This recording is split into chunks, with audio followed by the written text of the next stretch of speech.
Yeah, forgive me for being late. About 10 minutes late. Yeah, a lot of the drama going on in these YouTube streets. You understand? And so, you gotta excuse my country accent too. You understand? So, um, today is the weekly town hall meeting for the BlackRedeem.me brand of reparations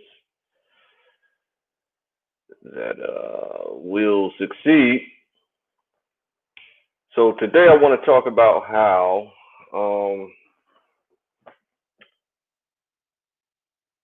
famous people have worked so diligently to become success, to gather their brand of success, which is really, um, a lot of money and have sex with whomever they choose and eat what you like and travel where you want.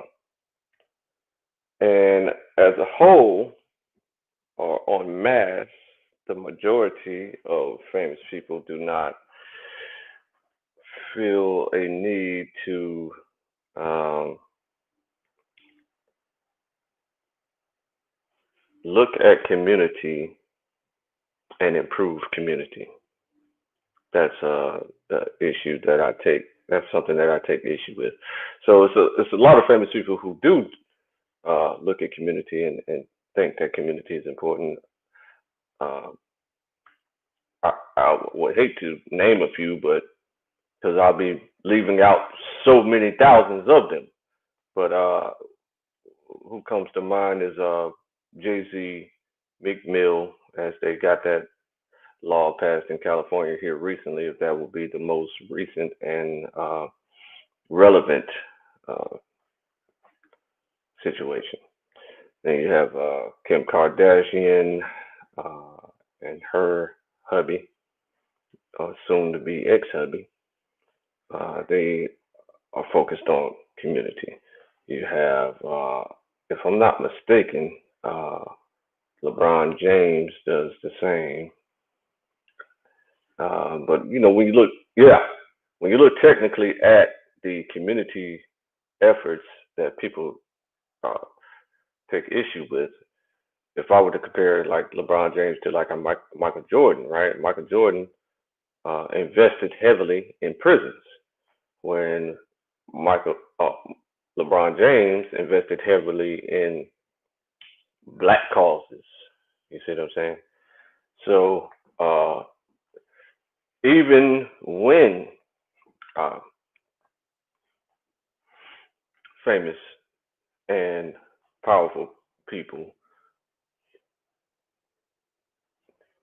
take a focus on community, there's still polarizing ideology in that group. Uh, Rich, powerful, rich, influential persons, right? So I just wanted to make that clear, and I wanted to have a call to action that anyone that is sensitive to the black causes, we think that reparations is the ultimate goal of the black liberation uh, lane, right? So if you're in this lane, black liberation lane, the end goal is uh, reparations. Uh,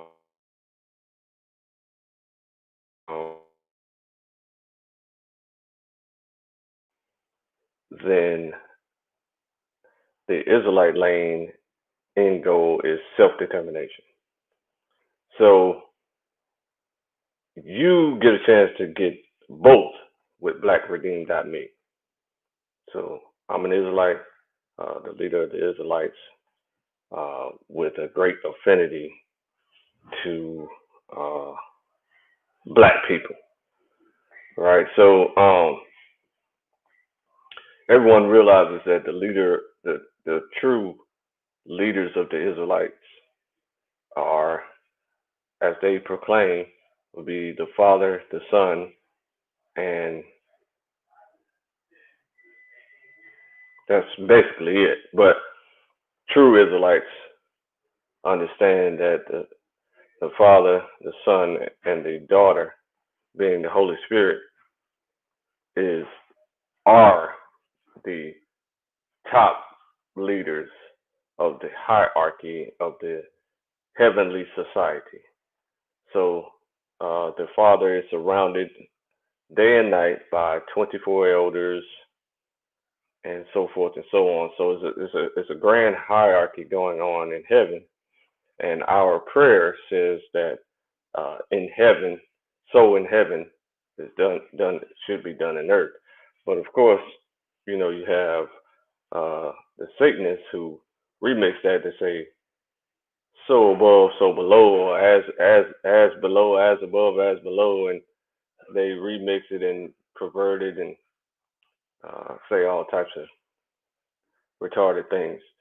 Okay, so it's very even though Satan emulates us at all times, is very difficult for people to notice the difference without a intimate relationship with the Godhead.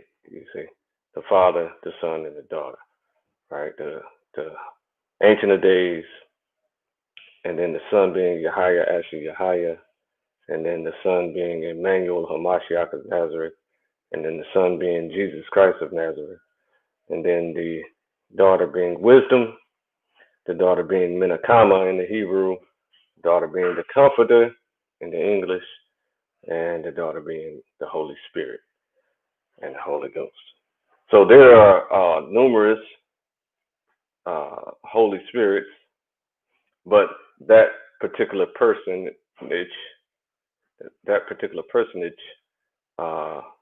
is a particular a unique being, right? So Jesus Christ being the firstborn of all creation, created everything that we know of, and the Father created him perfect, and he proved his perfection by becoming a human and proving that that the Father's will can be done perfectly. So we lean on his perfection to motivate us to become as perfect as him. And where we fall short, he makes up 90% of our shortcomings, because 90% of us is 90% of each individual is righteous. So this is why we're tasked to do 10%, give the Most High, Jesus Father, 10% of everything that is us. So that is our time, that is our firstborn child, which leads credence to every couple should have at least 10 children in order to give one of the firstborn son over to the Godhead. Okay, and then 10% of all of your profit, not your gross income, but your profit. You give 10% of that, and so forth and so on. You understand? So this is really simple information for me, but I understand it's very new and difficult for others. Now, what I want to discuss, right, is Reparations Day. It's going to be a weekly meeting, and I want to call out to the famous persons out here who are sensitive to these type of causes. And if you would please reach out to me, that will be greatly beneficial in order to get, if you're very focused on community, blackredeem.me brand Reparation has the only reparations brand that has discovered the how reparations can be affordable to the varying countries around the world who owe descendants of slaves and the indigenous Holocaust that took place around the world. In the Israelite community, we call this Jacob's Troubles. And this genocide took place during the Renaissance, and it was commissioned and initiated by Pope Gregory the Fifth. No, Pope Alfonso the Fifth. Pope Nicholas the Fifth gave King Alfonso the Fifth of Portugal permission in Dum Diversas and Inter in order to hunt sons of Sarah, which are the sons of Abraham, through the wife Sarah, because Abraham had three wives, Hagar, Sarah, and Keturah. So the sons of Sarah were to be hunted. It was commissioned by that Pope to hunt the sons of Sarah. They're called Sarah's sins in the document Dum Diversas and Inter. So that's what Pope Alfonso did. That's what King Alfonso the Fifth did. He took that cause up as being one of the richest kings in the earth at the time, and one of the most ruthless. So all the other leaders, world leaders, thought that was a great idea, and they saw the success of King Alfonso, and they duplicated his genocidal efforts around the world. So now is the time to hold them accountable and hold them accountable in reverse, right? Starting with the most current people or governments who have inherited the debts of their ancestors, their governmental ancestry, right? So before the democratic and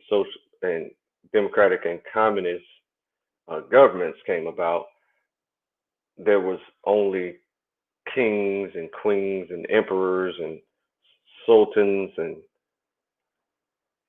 and czars like that. You understand? So all of these modern corporations have inherited the debts of those persons. They, being the leaders of their governments, have passed on the debt to their citizenries as they took a great affinity to the procedure and the program that they put in place to genocide all brown people. They failed, and we repopulate continually, and they're continuing to fail, and their plans are continually exposed. So it's their culture to do these things, and the world is frankly sick of it, and they are quite fed up. So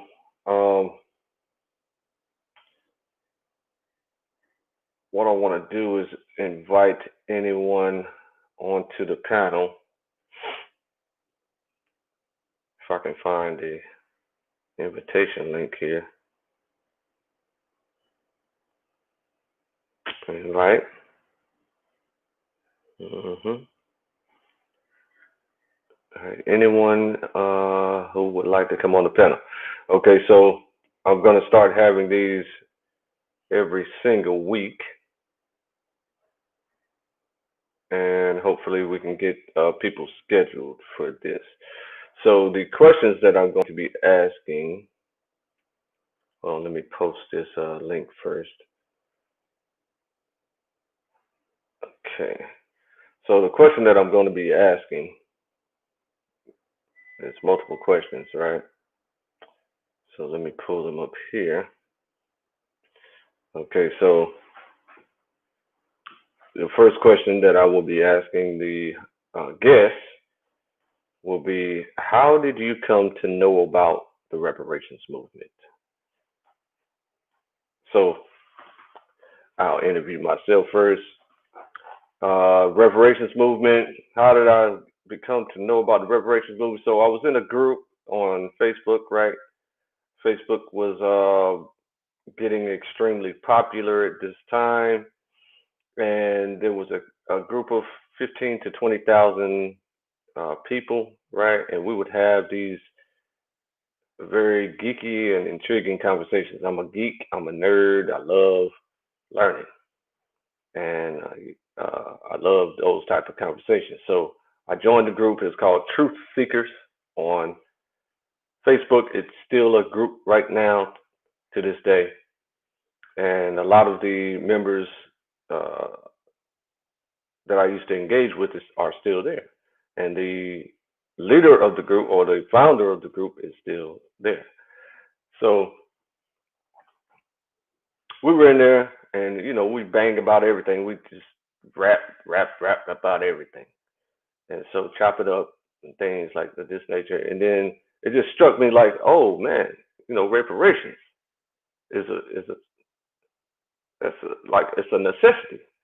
So I, that's when I began to you have to, if you want to learn anything, you have to jump on YouTube. You go to YouTube, you look it up, and there's thousands of videos about any topic. So I went there, uh, heard about it a little bit, then I started studying in it for real, like how geeks study. We read a lot.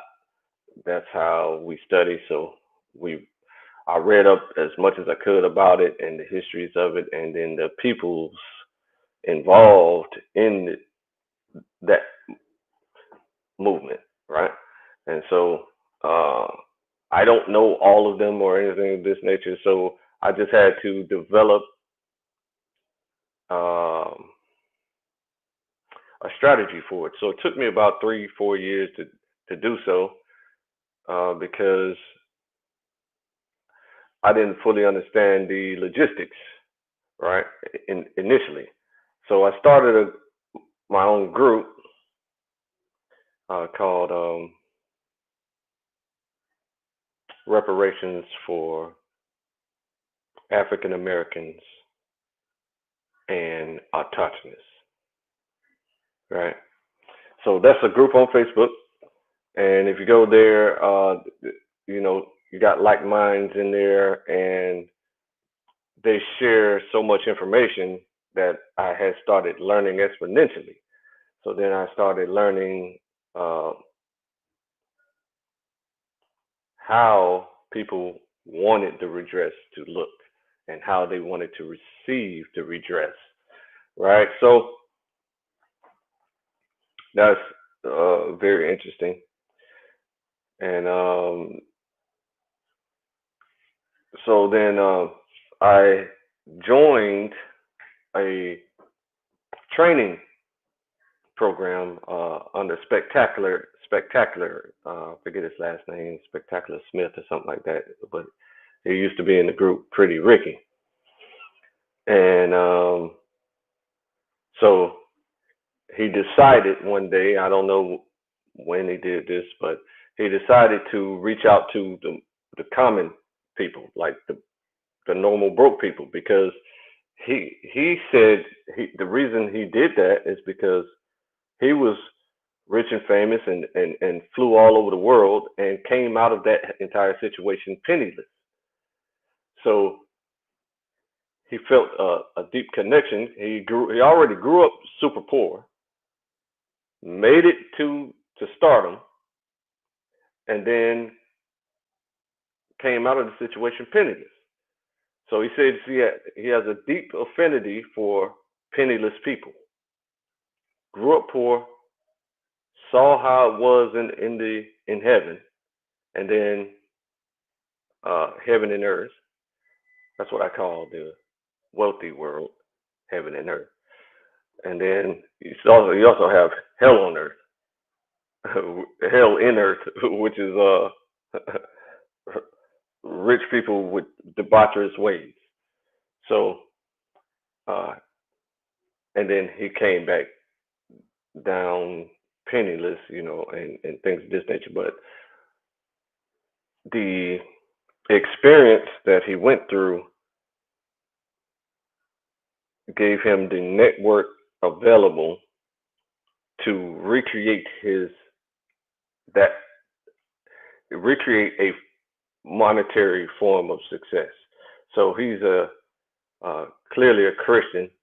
So he also experiences godly success as well. But I'm not going to dwell on that right now. But I said that to say that that training program asks you thousands of questions, not literally, but it's a lot of questions, right? So it gets you to introspect. And the questions, I had to answer them honestly, right? So how, I didn't realize how dedicated I was to community until that training program. So I had started off in his training program trying to emulate him. So uh, he recreated millions of dollars of success, $50 million of success, based on Grumpy Cat. Grumpy Cat. A lot of people have heard of that. It's like a famous cat that has an overbite and he always looks sad, and it's a super funny cat. And so uh, I had emulated that. I said, okay, if that's working for him, then I can do something similar. So I started out with my childhood passion of designing clothes. I've been designing clothes since I was 8 years old, and so uh, that's like one of my top passions. So I said, okay, I'll get back into that. And then so I created a brand called Smooth Puppy Club. You see the correlation of Grumpy Cat, Smooth Puppy. So I tried to emulate bro, and so I branded that, positioned that, put that in place, and then got to design. So then, as I progressed further in the training program, that's when I got to the questions portion, where okay, do you got your brand together? You got this together, and then uh, blah blah blah, and so forth and so on. And then they asked another 20,000 questions, not literally, of course, but it just feels that way. And so um, I answered all of those, and uh, I noticed that all of my answers that designing clothes was like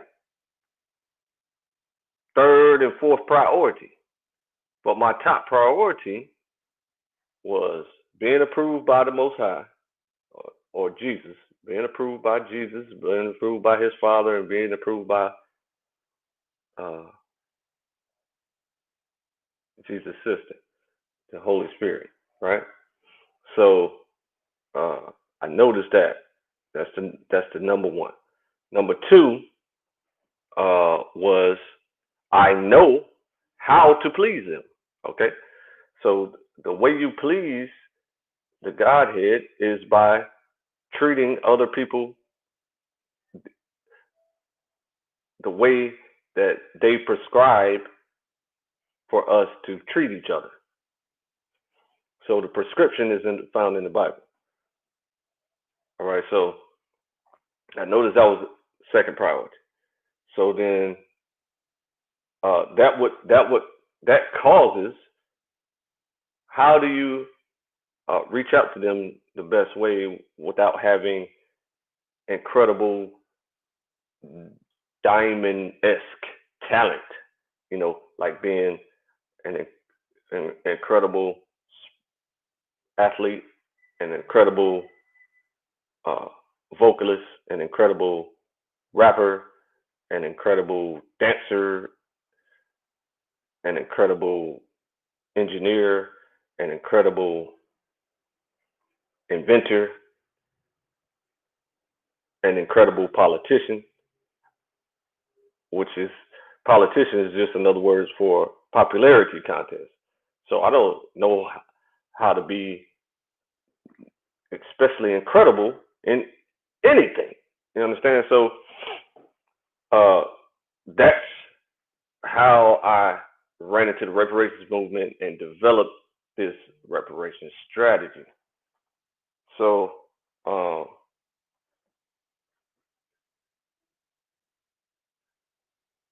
so that's what happened.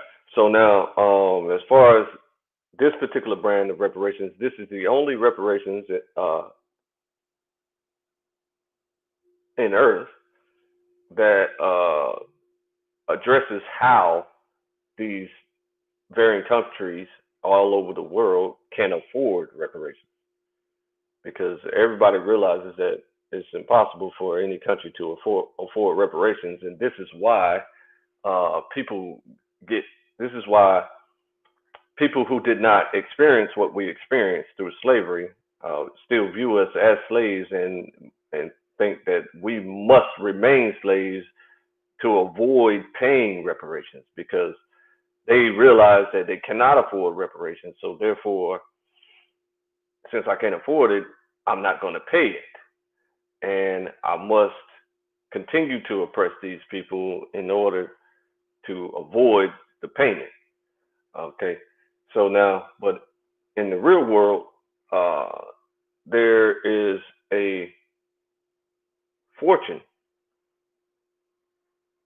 There's a fortune that is earmarked for the poor and for the oppressed. So this fortune is held by uh, one bank, right? So this, uh, I call it the New World Bank. So the New World Bank uh, bankrupted the Old World Bank, which has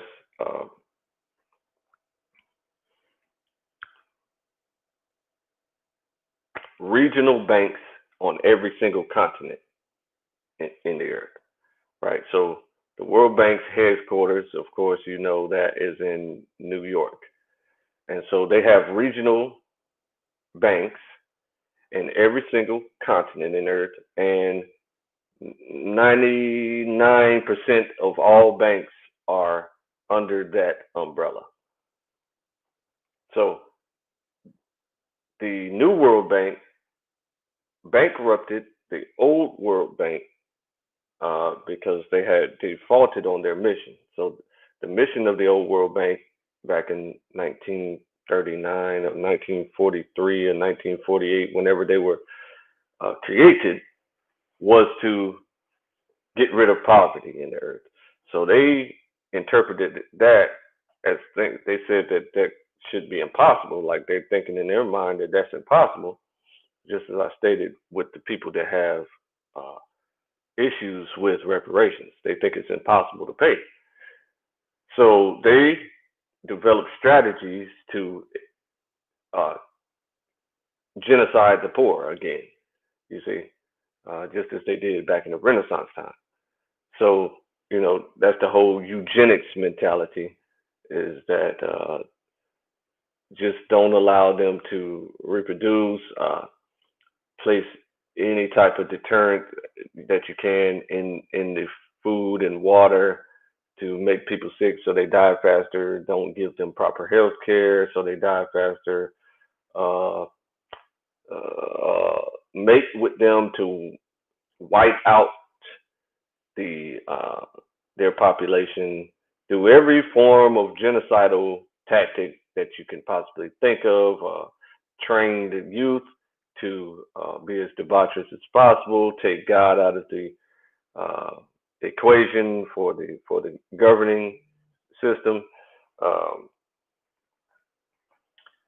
and so forth and so on. I mean, it's just too much to name. But I'm trying to get to the reparations. I'm still establishing how I became aware of the reparations movement. That's what I've done. I became aware of it. I studied it diligently, and I saw the more established persons that spoke about it years and years and years ago. I mean, saw the black and white films and all these things, and read up on it, and I learned that the slave owners who lost their slaves were paid reparations. I learned that also happened worldwide. The people who lost their slave property, the human body was a property owned by the slave owner, and I found out that there were slave renters as well. I also found out that reparations was dealt to Japanese interns. I found out that reparations was paid to Holocaust descendants of uh, the Holocaust, right? And also found out that reparations was paid to Hawaiians in the form of, get this now, this is an intriguing payment. So they were allowed to own property and a house of their choice for 99 years, 99 years for $1 for 99 years. Now, that's amazing. I'll take that deal any day of the week, right? So that's what happened with the Hawaiians. Okay, so so forth and so on. So now, as I was stating about the how, the New World Bank is the only bank in Earth that can afford reparations for the entire Earth, literally. And so they put the old World Bank out of business. The old World Bank restructured their paperwork and their positioning to come up under the leadership of the New World Bank, and his righteousness causes him to uh, put in place programs that will deliver funds that will obliterate poverty instead of the tactic of the old World Bank, which was to obliterate the poor. See the difference? Okay, so now the second question that I'm going to ask myself is, from your perspective, what are reparations? So, in Black Redeem Got Me, reparations is monetary, land, which is the statement that was revised in the Declaration of Independence, right? It says that the pursuit of happiness, the original statement was the pursuit of real estate. So the founders, knowing that, took it upon themselves to acquire the real estate. So every world leader that came into this land took large uh, hectares and miles of real estate versus accepting happiness. Like, you can't write happiness on a paycheck and then expect it to be cashed at any bank. So they understood that they needed some tangible things that they can trade and commodify. So it's reparations for us is not only monetary direct payments and land for safe cities, or what we call refuge cities, but it is also those that money can be utilized to pay trainers, just as I was trained, uh, in order to comprehend commerce on a greater level. You understand? So to master commerce, or put a PhD of commerce. You understand? And so that's part of it. But just the payment itself, just the acknowledgement of the debt in the form of actual policy redress is a healing factor, a healing mechanism that happens in people's minds. Uh, we feel extremely oppressed at all times, and that particular acknowledgement in the form of actual law policy that causes direct payments just as simply and easily as the COVID checks came out would cause a great healing, mental healing from the stress that we feel on a daily basis, right? So that's part of it. And then we also have to systematically weed out the systematic oppression that's in the system. So that we call that reparations. All right. So there's many other particulars. Go to blackredeem.me if you want the details. Now, what does the concept of reparations mean to you? This is what I'm going to be asking on a weekly basis to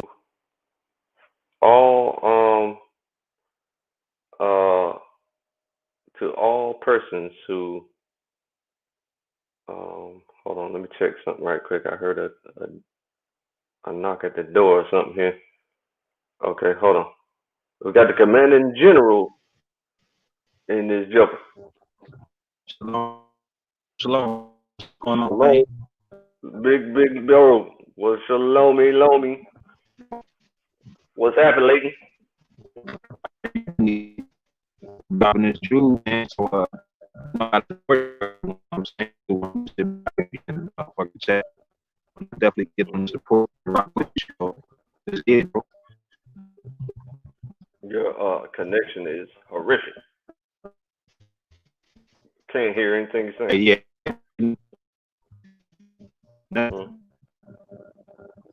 Say what? Let me try this. How about now? Can you hear me? Yeah. No. Crispy. Real okay, crispy. Yeah, man. Yeah, I'm getting my bike. Had to change that tire, man. That motherfucker's about to. Woo, man. I could have ended it all, brother. Oh, man. I could have ended it all. You better stop that. Well, you just stop flirting with them people, man. You know, Satan. Nah, man. Like, it ain't that. It's it was missing some threads, so I ain't see it was that bad though. But bro, the way I be pushing on that highway, that wouldn't have been a good look at all, man. At all. Right, you got Most High with me. You know what I'm saying? The Most High with me. He ain't gonna let nothing happen. That's a fact. You got about an hour. I want to interview you on reparations. Yeah, let's do it. I'm with you. Whatever you need, bro. I got you. Yeah, because I need some practice right quick. Okay, so all right. I'm gonna start off like this, right? Okay, give me a little background about yourself. Who are you? Oh, Khan. This is General Yashar, Commander General Yashar, via Elder Yara, from the Yahweh War Machine, Yahweh Tribe, Tanks on the Ground, representing the Source Debate League, right? I also have a LLC called Motivated Focus. It's a clothing line, you know, just getting started. So you can hit me at motivatedfocus1978 at gmail.com, and you can look me up on Facebook and Instagram at Motivated Focus. Okay, and if you see anything that you like, place an order, and I got you. All right. A little bit about me. Go ahead. A little bit a little bit about me. I've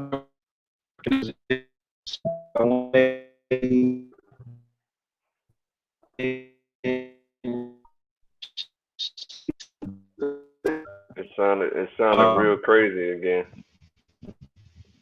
It sounded real I've been crazy rocking again. that Israelite since been crazy. Mm-hmm.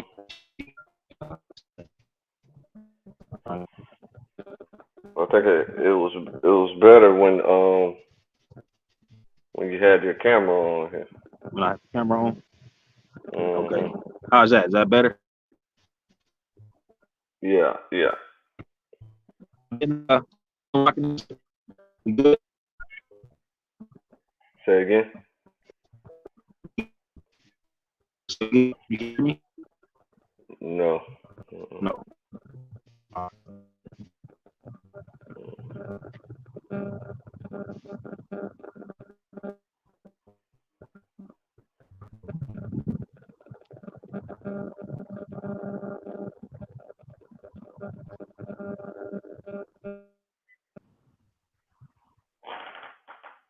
Okay, I'm gonna mute you for a second till How you about get now? that.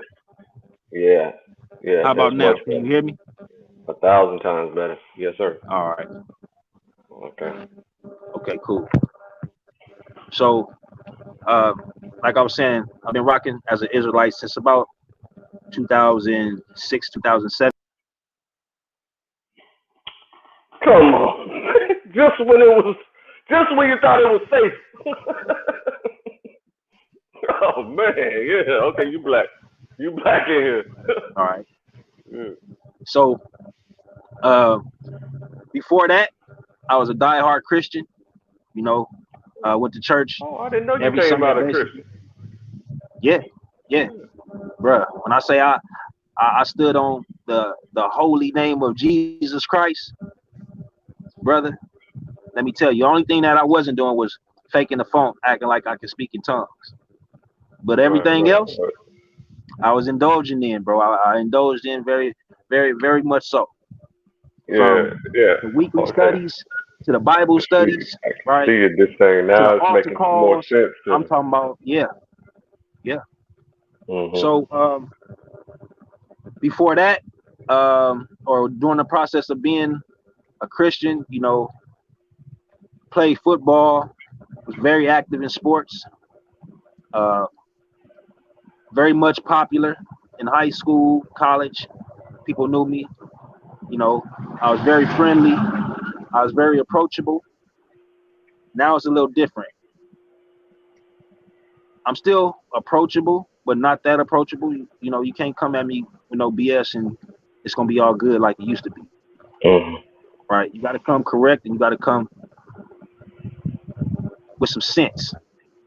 Right? Now, You don't have to stand on what I stand on, but you I definitely have don't to want have you some to sense. go into detail right at this moment about this particular question that I'm about to ask you, but you All right. also experienced supernatural, right? Indeed. Con.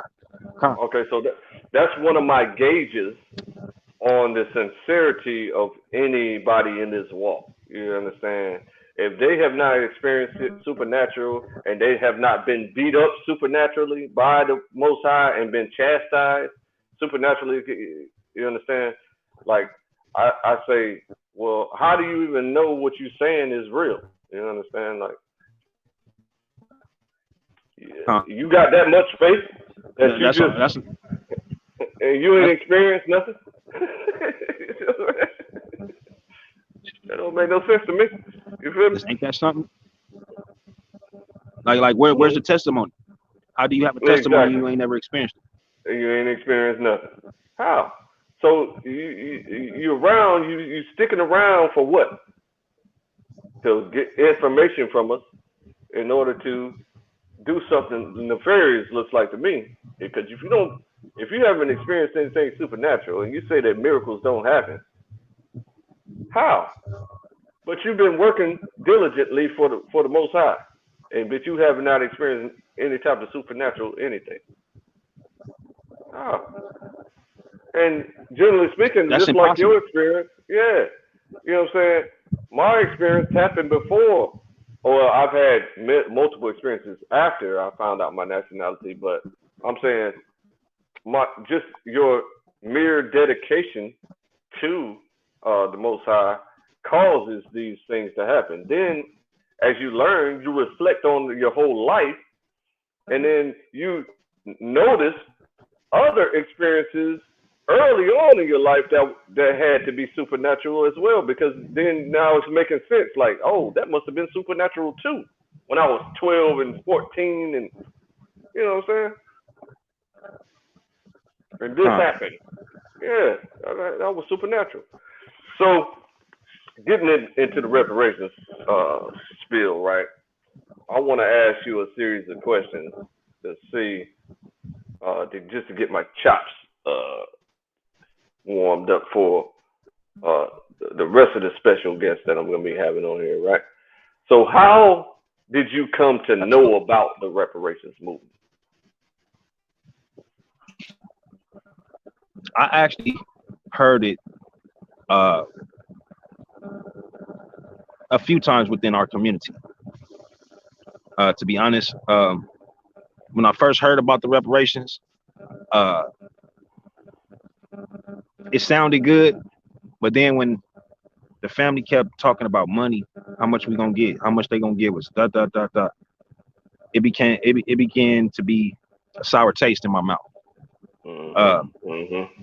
because see, I'm not Because one to have my hand money out. can easily become vanity, first of all. Right, I'm not one to have Mm-hmm. my hand out to our enemies for nothing.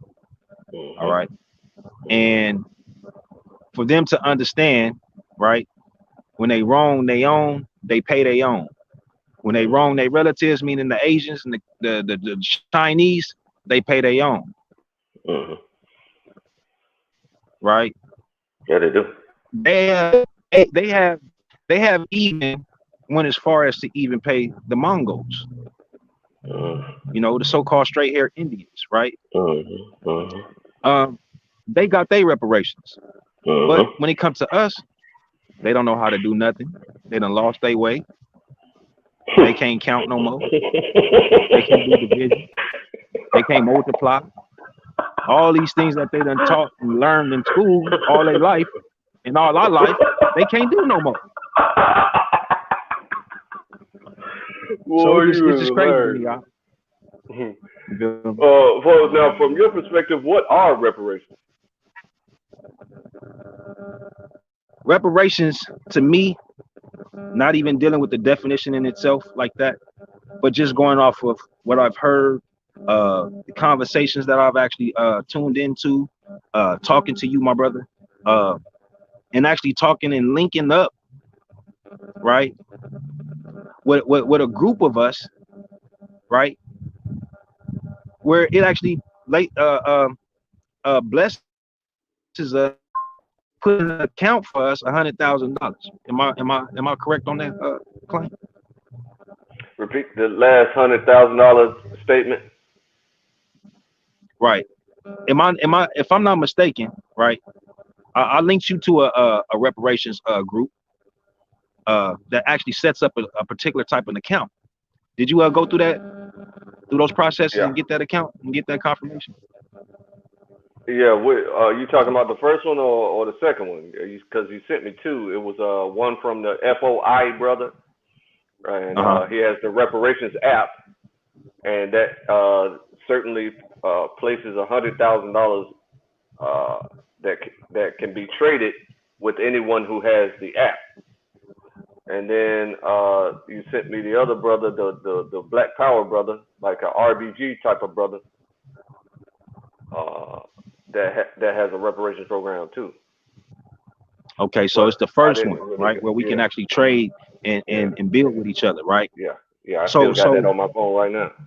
so I try to so promote linking, him as much as I can. right, because the more that actually link up with it, the more the stronger our voice will be heard, right? Mm-hmm.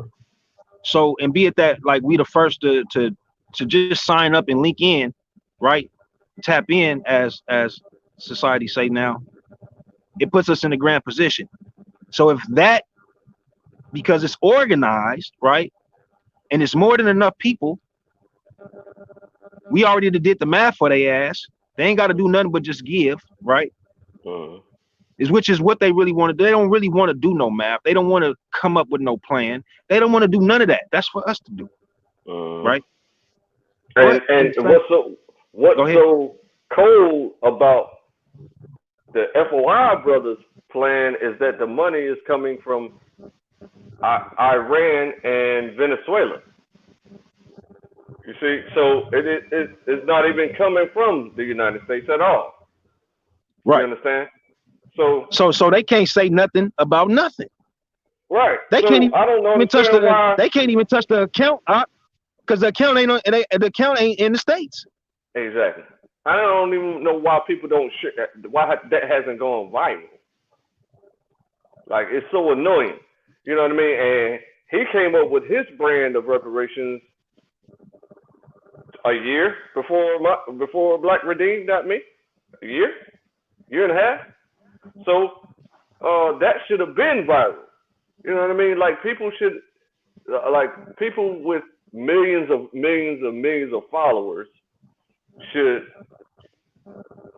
view these things and make these things happen. They could easily, you understand, make it viral and then have everybody download it, because what they need is 25 million downloads of the app, and then the monies will be paid, correct?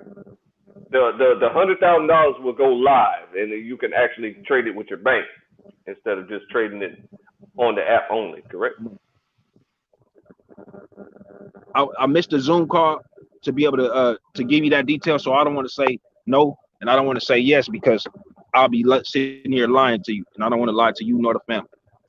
Okay. What I can say to answer your question though, what is it to me, is basically them leaving us where we are. Thank you. Going to establish themselves with their money, with their with whatever it is, they technology, right? Going into a specific place and thrive and live in, you know, they don't see nothing. That's reparations for me, because once they leave us alone, we gonna handle the rest. Yeah. Do they need to understand what we gonna do and how we gonna do it? No, they don't need to understand how we gonna do anything. They don't need to know what our plans is, what our blueprints are. They don't need to know that. They just need to know what our reparations is, and that's to separate from us and get the hell on. I agree 100%. Because they don't have what it takes to give us what we deserve and what we do and what we owe, so that we can move around on our own, right? They don't want that, because then we're gonna go take everything that was taken from us in the first place, which is everything that they so-called call theirs. I'm taking that shit right back. So the best bet for them to do is my fight now, Punk. Separate. Yeah. You know what I'm saying? Like, just take their money. Take their money, take their planes, and get the hell on. Simple. That's reparations for me. Yeah. That's a good answer. Now, when do you think reparations are appropriate? Right now. I mean, I know people might say, well, that's drastic. No, right now. Because if they start right now, say in about 2021, middle of 2021, say around July, August, they all should be gone. Right? I mean, they got all of Europe, they got Russia, they got Greenland, they got Germany, right? Like, that's more than enough space for them to do what they do. And then even the places that they don't even tell us about, that they done, explored and went, like, they got them places. They even got in the earth. How about that? The inner earth. Yeah. They got that too, right? Because they've been there too. But yet and still, they don't want to separate from us. They want to be around us That's because constantly. they are parasites. Understand, parasites, they only can be around living hosts. They Oh only can man. thrive off a living host. That's why they are the real parasites on the earth. Trust me. All right. So here's another question for you, brother. How would you say the problems that African Americans face today are linked to slavery? How would the problems that I say that we how would the problems today be linked to slavery? Mm, Oh, it's simple. System. The system never changed. mm. It just It never changed. it slightly changed. I would say this. I would say the slight change is the actual chains, the shackles, right? And Mm-hmm, that's we talking about everyday life mm-hmm, because once they took the shackles off, we was already programmed. So we will only go so far. mm-hmm, It's like being on it, just like a dog. You keep the dog on a chain for half or a majority of his life. When you let it go, it ain't gonna go as far as the chain will let it go. mm. Ooh, boy, you So be talking when when deep, when that man. when that when that dog, right? But when that dog that been chained up all his life has some children, they renegades. Yeah, Why? yeah, cause they ain't never. He Because don't they never going feel no. beyond He the don't feel limits. no change. Yeah, They they going looking beyond around. the boundaries. Mhm, Shit, mhm, they don't know mhm. nothing. They know what to do naturally, and that's to maneuver, explore, check Explore, things out. You know what I learn. mean? Right. Establish their own family somewhere else. Right. Mhm. Well, So that's what we see today with people flying all around the world, the descendants of slaves flying all around the world and becoming all types of forms of their personal form of success and just being exceptional in every single thing that we put our hands on. You understand? There's mhm, always exceptional people because that's who we are. So absolutely. the suppressor is jealous of this and sees our value clearly, but places into the media army and gets everyone else to think that we're worthless compared to them.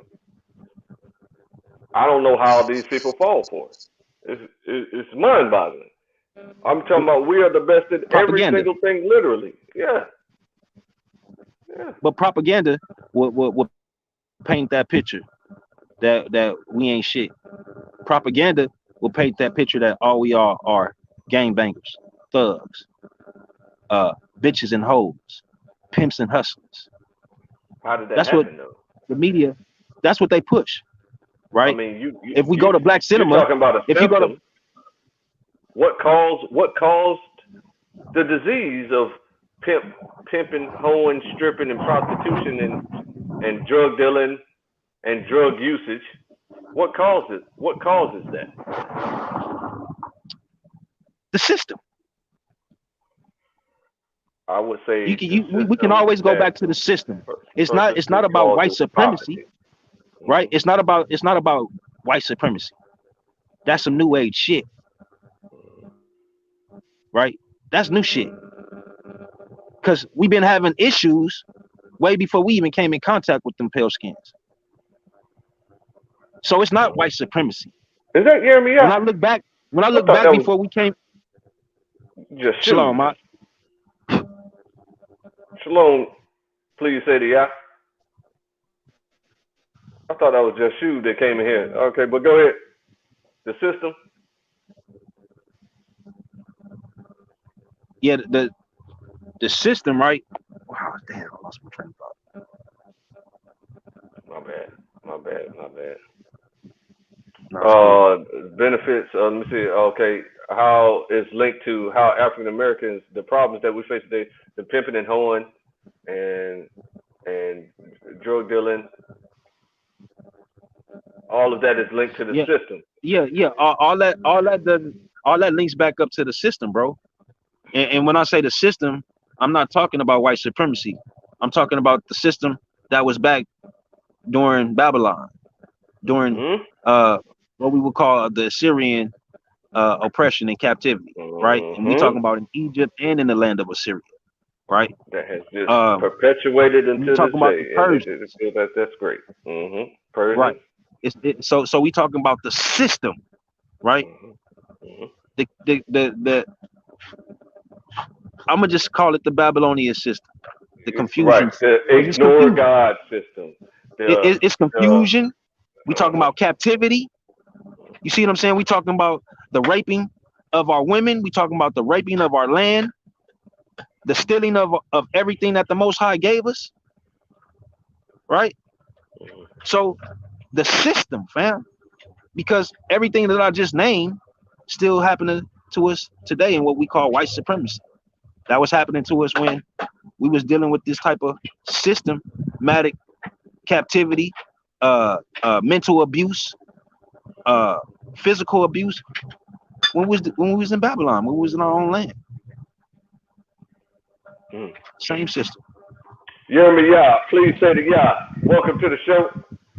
This is my weekly town hall for blackredeem.me, Reparations PhD. And we're going to be teaching people about reparations. So if your mic is working and your sound is good, let everybody know who you are. If not, I got to move around to the next question. All right. So the next question for you, Yashar, Commanding General Yashar, is what are the benefits of reparations to the descendants of slaves, the Native American, Holocaust victims? Can y'all hear me, man? Yeah. Okay, there you go. Back in here. Hold that question. Hold that question for me. And do your thing, Jeremiah. Shalom. Give me a little bit of background. Who are you? Please say the Yah. I am the lowly servant. I am the lowly servant of the Source Debate League. My name is Jeremiah. Please say the Yah. A Hebrew Israelite. I'm a leader of a camp, House of the Redeemed Servants, located out of Oklahoma City. We've been in operation since 2011. And I believe that the reparations conversation is necessary based upon the importance of what we need to do if we were ever blessed in that way. And I always joke about brothers taking their money and buying down 900 pairs of Jordans, but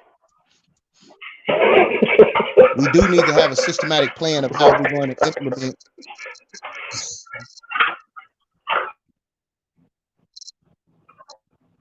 We do need to have a systematic plan of how we're going to implement and make the money benefit us as a nation of people, man.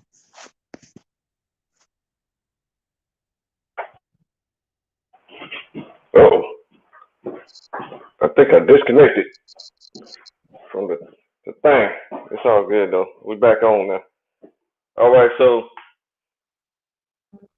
he fell off. He's gonna jump back on. He fell off. Oh, okay. You jump back on. Okay.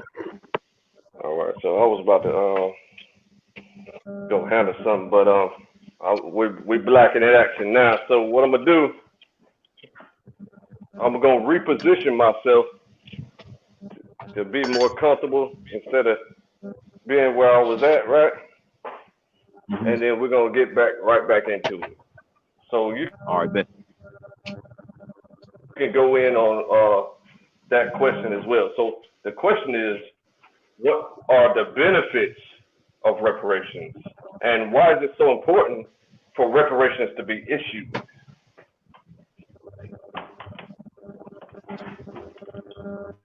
Well, I'm gonna deal with it backwards. It's important for reparations to happen because it's supposed to happen, right?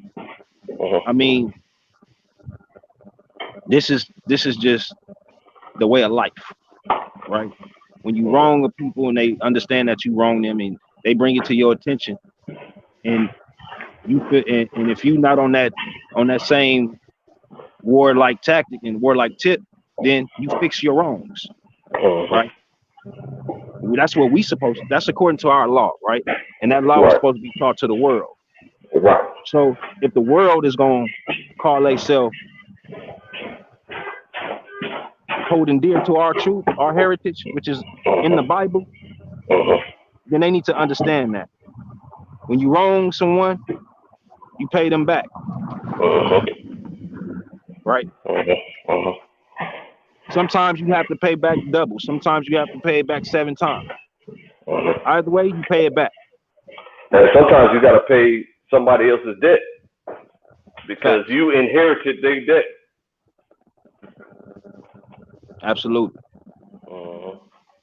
Right. So from there, you know, it looks like this to me. This, all right, give me. All right, I'll deal with the second question first. So give me the first question again. Okay, the first question is, what are the benefits of reparations? The benefits. Yeah, go ahead. The benefits of reparations for us is this: we rebuild our nation again with no interruption. I heard so many Israelites saying that, and with it no feels interruption. so good to hear them saying that. You understand what I'm saying? We rebuild our nation again with no interruptions. We establish our foundation once again, right? And from there, we become the rulers that we were supposed to be by example. Not going to take land, conquering and killing and raping and pillaging. Separate yourself. Take your ass over there, right? We ain't trying to take. We don't want your land. That's why we told you to separate yourself from us, so we can show the whole world how it's done in righteousness. Whew. Boy, you preaching. Preaching, brother. Yeah, so man, I gotta get I just gotta have to open the window. You got it. You scolded. Hold on a second. Let's get some fresh air up in this joker. All right. Now we black at it. Now, can there be reparations without transfer of land or property? No. No. I didn't think so. I didn't think so. So reparations is, like I say, repaying back your debt to the people that you wronged. That means everything that you did. So the precious things, go get that back. Go get that. The art. That part. Right. The art. Right. The castles that we built. That's in Spain, the Ark of the Covenant. Portugal. We need that back. Right. No, they can't touch that. We need that back. They can't touch that. Oh, they don't got it. But they can't. They ain't got it. They ain't got it. Gotcha. That's something that they play games with us with that. You know what I'm saying? And throw it out there to see if we're gonna fall for it. Because at the end of the day, if we couldn't touch it, only a select could touch it. Right. A heathen. That makes a lot of sense. Don't make a lot of sense, bro. Don't make me bust a gut. Because okay, now I'm repositioned real nice. Okay, so now here's what I want to talk about. That's funny. Now go ahead, finish off what you were saying before I move on to the next question. Yeah, I'm just saying, man. You know, they can't. You know, when it come down to it, at the end of the day, everything that they took, land, like I say, precious things, structures that we built, even No, you know what? They can have the inventions, right? When we was in servitude, they can keep Okay. that. They can have that. Yeah, because Cause yep, see, what's we gonna just happen been taught. is when we where we supposed to be lined up with the Most High, rebuilding our nation, Hmm. then they gonna see Hmm. real inventions. Yeah. Shit, they couldn't even imagine in a million years. Right. See, Uh-huh. we inventing things that make our captivity easy, because the Most High, what I'm saying, He loves us that much. Yeah, but we're gonna You be know, free. he said he said we have to go through some things, but He didn't say Yeah. that He was just gonna leave us alone. Yeah. That's correct. And how do we know That's He ain't correct. left us alone? Look at these inventions. Mhm. That don't Mhm. come from us. Just, oh, you know what? Oh, I'm out here in the hot sun, and you know what? Oh, whoa! I just thought of this great idea. Nah, son, we talking about inspiration. The air conditioner, the doggone central AC. You saying? Come on, man. You know what I'm saying? We out here. We inside. We hot. Man, So to you know what even I'm saying? navigate the seas, Stop it. we, Stop we, it. we did that. What did we not invent? Stop. Come on, man. Debauchery? No. Or did we do that? Did we invent that too? I mean, we took it and we made it look Okay. real fashionable. We made it look Mm-hmm. real cool to do. Okay. That's what Okay. we did Okay.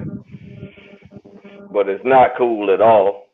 at And all. so that's part of reparations, wherein we correct these societal ills. You understand? We end them.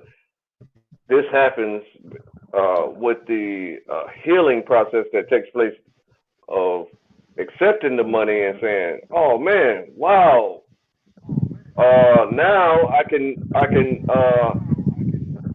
open that hair salon I've always wanted to open. I can start that restaurant or that food truck that I've always wanted to start." Because everybody ain't exceptional enough to dance the greatest.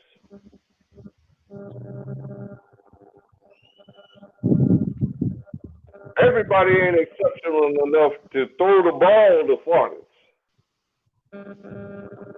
Everybody Everybody ain't ain't intelligent enough exceptional enough to to. hit that tennis ball just right. Spin it off the. You see what I'm saying? Uh, So everybody ain't intelligent enough to draw up them blueprints. Everybody ain't intelligent enough to be able to frame that structure. like we do. Everybody ain't skilled, right, to link up the electricity, Hmm. right? But we got journeymen Hmm. that can get it done That could and get that can all those teach it, things. right? Yeah. Put them in position to teach for the next generation. Because maybe they are good at raising children. Maybe that man is the greatest at raising children. He don't know nothing else. He Right. would never abuse his child. He would never exploit his child. He understands these things very well. Absolutely. So he has to focus on that expertise and allow his woman or his helpmeet to turn that investment, that initial investment of 50,000, 30,000, into an empire, a $1 million, $1 billion empire. Because just naturally, if you look around, right, especially in our community, in the Israelite community, we got some exceptional voices, vocalists, exceptional vocalists.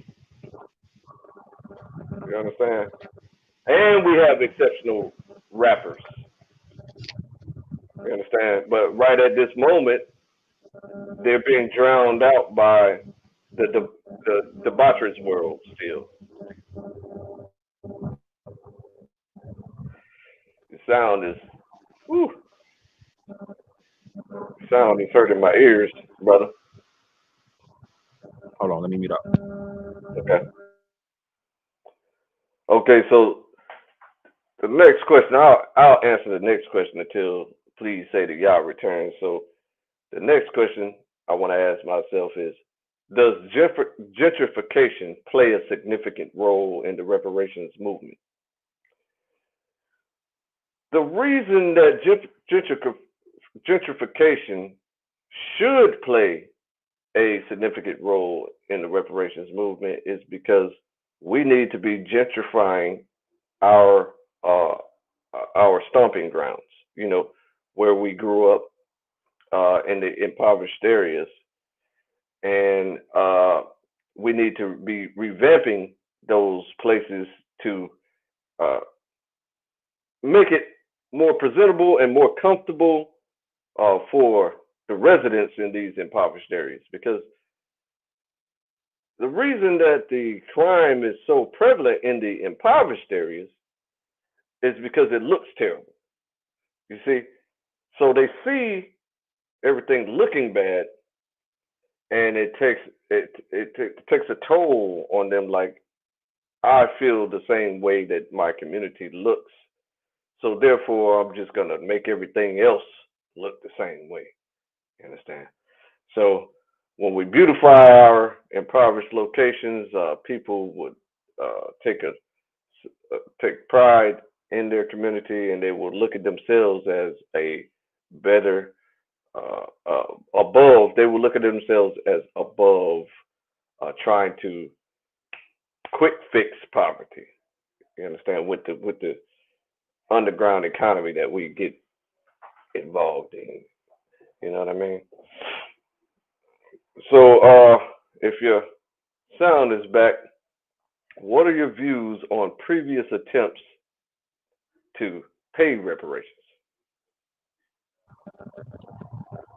Well, you lost me there.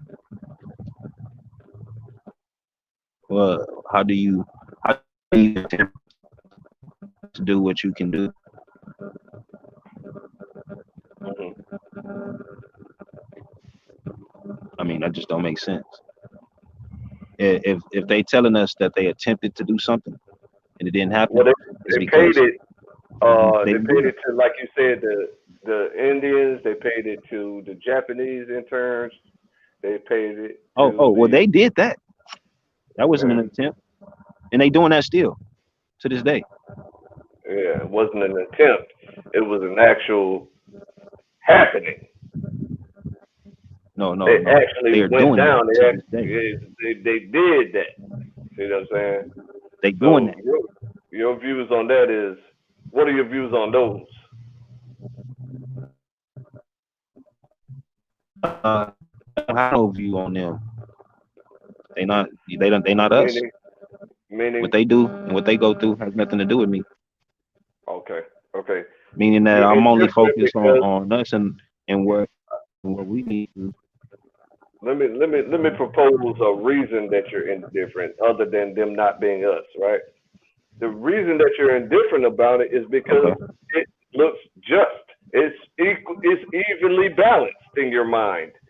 Something happened and it was corrected. So in your mind, you're like, they got what they deserve. So I'm not focused on them. I'm focused on us. We need to get what we deserve.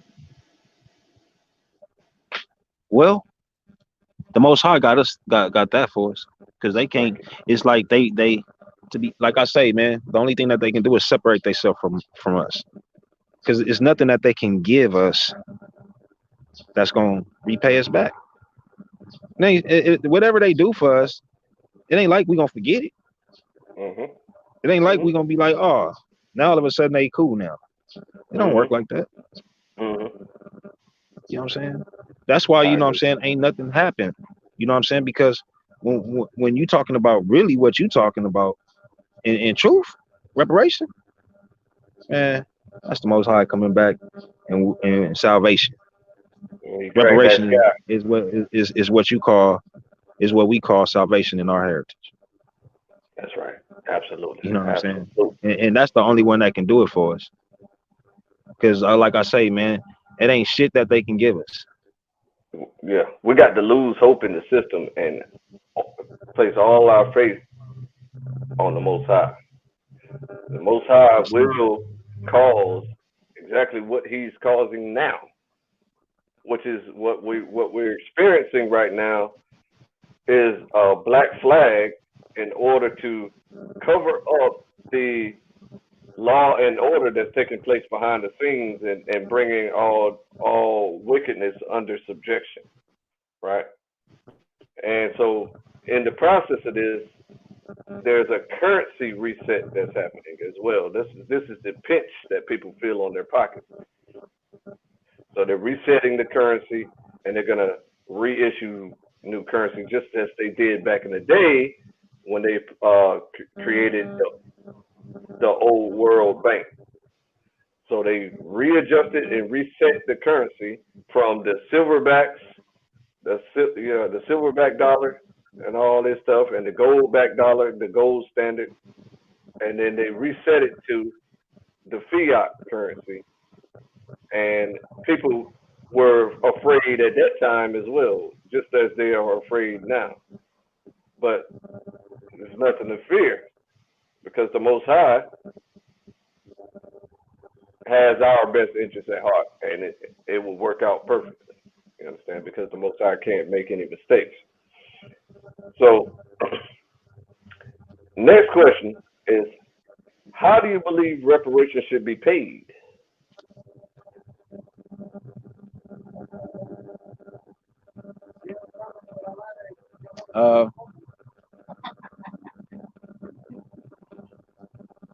Well, please say yeah.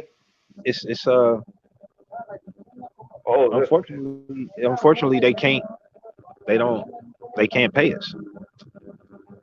They don't have enough money to pay us. You know what I'm saying? Just to be honest, like they can't, like we truly outnumber these people. But at the end of the day, we don't see it that way because we so scattered. You know what I'm saying?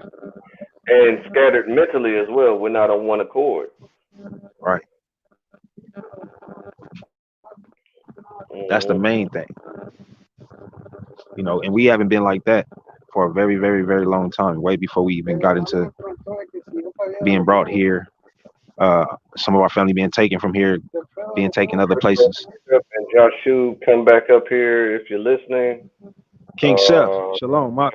Backstage. Hotep, brother. Right. Hey, so Crystal, Hotep, and Joshua, if you're listening, come back up here. All right, go ahead. You go ahead and shoot all the questions you need so we can do the whole introduction because my bike just got through getting the tires changed, so I'm about to the crib. I'm gonna keep it on mute though. Okay, gotcha. King Chef, I'm going to ask you the next question, but before I do, please tell the people who you are. King Chef, middleweight champion of the Source magazine. I mean, Source the baby. Y'all know what it is, man. You said you put that scrawny arm up and said middleweight champion. I hate to be unprofessional like that, but I mean it's so small. You understand? Look at his face. All right, no. All right. See, I love you, bro. Hey, big Israelite in the building. Hey, the brother, what's that brother name? The brother say big Hamite in the building. It's big Israelite in the building. What's happening, Klein? Right. Correct them. Correct that brother. I mean, LaRon be saying that. G-Con be saying that big Hamite in the building. Nah, nigga, big Israelite in the building. Brother, or should we cancel him in this cancel culture that we got going on here? Hey, man, I would like to chime in on the last question that you brought up. You can't do that. Oh, come on, man. I can't talk about gentrification. All right. Nope, because King Chef beat you to the punch, brother, and you couldn't figure out the buttons. You couldn't find the button. No, man. I came home. My wife wanted to talk to me about something. I had to talk. I had to deal with that first. You found the button now. So gentrification, we're gonna get on that right after King Chef answers this question right here. All right, cool. his question is, how do you believe, what do you believe is the best way for reparations to be paid? I believe in several different ways. One would be monetary, the other would be school vouchers, the other would be land grants, the other one would be bank loan. It would be bank loans that with certain that will come in the form of grants. I mean, man, there's a lot of different ways we can accept it, but I think they should just let it benefit that individual person. If that individual person qualifies for reparations, then I think that person should be able to get the choice of what they want or how they want their reparations to come. Get the choice. Oh, that's beautiful. Beautiful, beautiful, beautiful. Turn the camera back on. And then now we're going to get the introduction of the scholastic bully. And then you're going to go in on gentrification. I think the black wealthy people of our community should practice gentrification. And what I mean by that is do the same thing the white people do. Wait till the property value drop in the hood and go buy it and put more affluent black people in those neighborhoods, right? Because what's happening is other races are doing it and taking over our neighborhoods and pushing us out. I can pick apart a few people who did that. Lil Wayne, Rick Ross, Slim Thug, and the rapper Rick Ross. I mean, Slim Thug, he does the same thing, you know. So you know, this ain't nothing new under the sun, we know. But I think there should be more of it. You know, any black people that get a little wealth, little money, start practicing gentrification too. So we can have affluent black communities and successful black communities, just like they got successful white, Chinese, so on and so forth. That's one of the ways we got to do it. So we see the projects, we see the hood, we see the ghetto, and we see the property value start dropping, start buying them houses up. Dilapidated property, start buying the dilapidated property. Even if you're not going to do nothing with it right then and there, 10 years down the line, that can be a new apartment complex or something. You know what I'm saying? Yeah, but when you speak affluent, they can easily just fix it up that month, and you know what I mean, and beautify the neighborhood. You understand? So they can purchase those things, you know, with a group, maybe 1 or 2 or 3 affluent people get into a real estate group, and then they start purchasing the properties in the marginalized communities and the impoverished communities where a lot of people grew up at, and they beautify it. This causes a situation in people's mind as, I got to keep this beautiful. I can't destroy this, you see. And so they won't gravitate to certain behaviors in that way. That's just my personal belief. I'm in complete agreement with that. I also think we should get these local rappers, you know what I'm saying? Like Dallas got a couple local rappers that be flossing all this money. And then we need to tell them, hey, instead of buying that $75,000 chain, because you had Trap Boy Freddy, because I'm from Dallas, Trap Boy Freddy said, oh, my chain cost $75,000. You could have bought property with that. And it would have accrued more value than that jewelry, because when you get a custom piece, it loses value. It ain't worth nothing. That's why when they get their chain snatched and they go take it to go get it bust down, they don't get no money for it. That's why they be wanting to kill these rappers. Yep. Yeah, that's a fact. So instead of going to Johnny Dang and Mark Jacob and spending $500,000 on a few pieces, take that money and go buy some dilapidated property or some property in the hood. You keep streaming Oak Cliff. Go build Oak Cliff up. Instead of going to the strip club, these brothers be bragging about, oh, we spent 40 grand in the strip club. Right. And that girl that they gave all the money to spent it on nothing. Right. You know what I'm saying? So they're not uplifting the community in that way. That's why I saw some years back what's the guy from Baton Rouge? Kevin Gates? No, the other one. Lil Webby? Lil Boosie? Boosie. He started giving his money to little kids and schools instead of the strippers. You see, that's a bigger impact.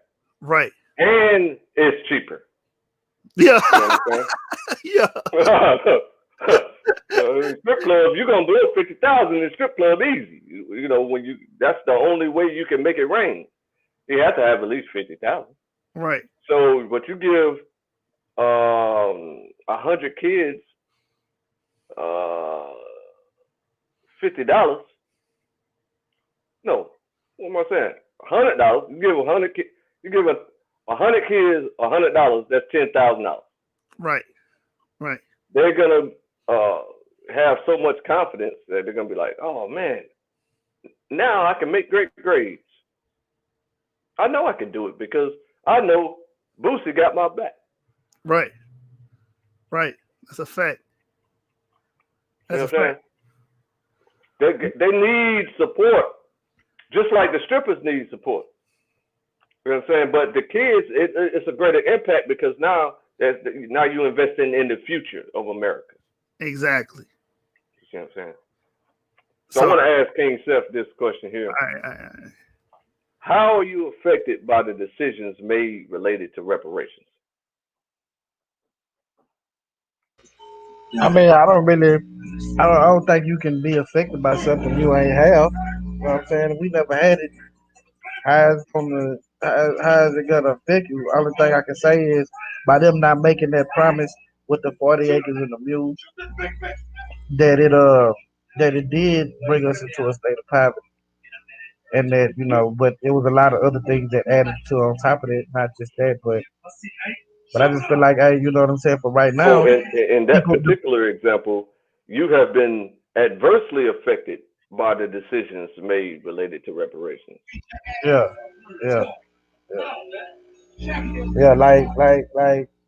Like our generation, you know what I'm saying? It's not impacting us as hard as it did our grandfathers, our father's parents' generation. You see what I'm saying? See, if they'd have had their reparations, it would have been good. Yeah, we'd have been super rich by now. But I'm saying, so I mean, we making it not just by singing and dancing, bouncing balls, and doing all this up.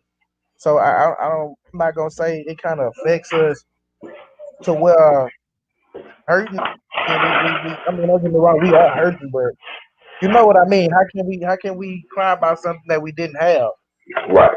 That we never had before. Yeah, that's a psychological issue. Wherein, okay, if you never had sex before your whole life, you don't know what you're missing.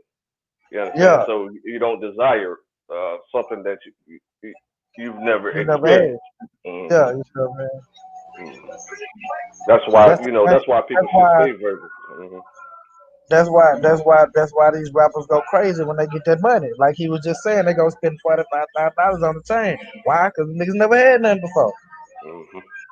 You know what I'm saying? That's what we plan on doing. I mean, when you grow up with nothing your whole life, and when you get something, hey, especially with black people, we like shiny things. That go all over. That's part of our culture. That's part of our heritage. That's part of our ancestors. You know what I'm saying? So it's in us to like flashy things and do it, but in this state that we in, we need to be more wiser about how we spend our money. Like Joshua was saying, I'm not a Hebrew Israelite, but I do agree with some of y'all. I do agree with some of y'all points. You know what I'm saying when it comes to certain issues. And on this, like reparations. Yeah, like reparations. Yeah, y'all correct on this. Turn your camera on, ugly boy, and then you too, Joshua. Turn your camera on. Theodore from the Chipmunk. Now, my camera on now. You see it? That's my camera. How did you do that? I work for the FBI. I work for the FBI, brother. Yeah, good. I'm glad. We need some intel and some stuff. You understand? Device is not connected. Okay. let's put Christo in here, and this is the final question of the night, and then we can open up for just random discussion, or we can change the topic, or however you want to do it. So the final question, I'm gonna give this one to Christo Hotep after he tells us who he is. Crystal Hotep, Source League. What's the topic? The topic is reparations. Right? Mm-hmm. Oh, okay. You got a question? Echo, monster echo. Yes, I do.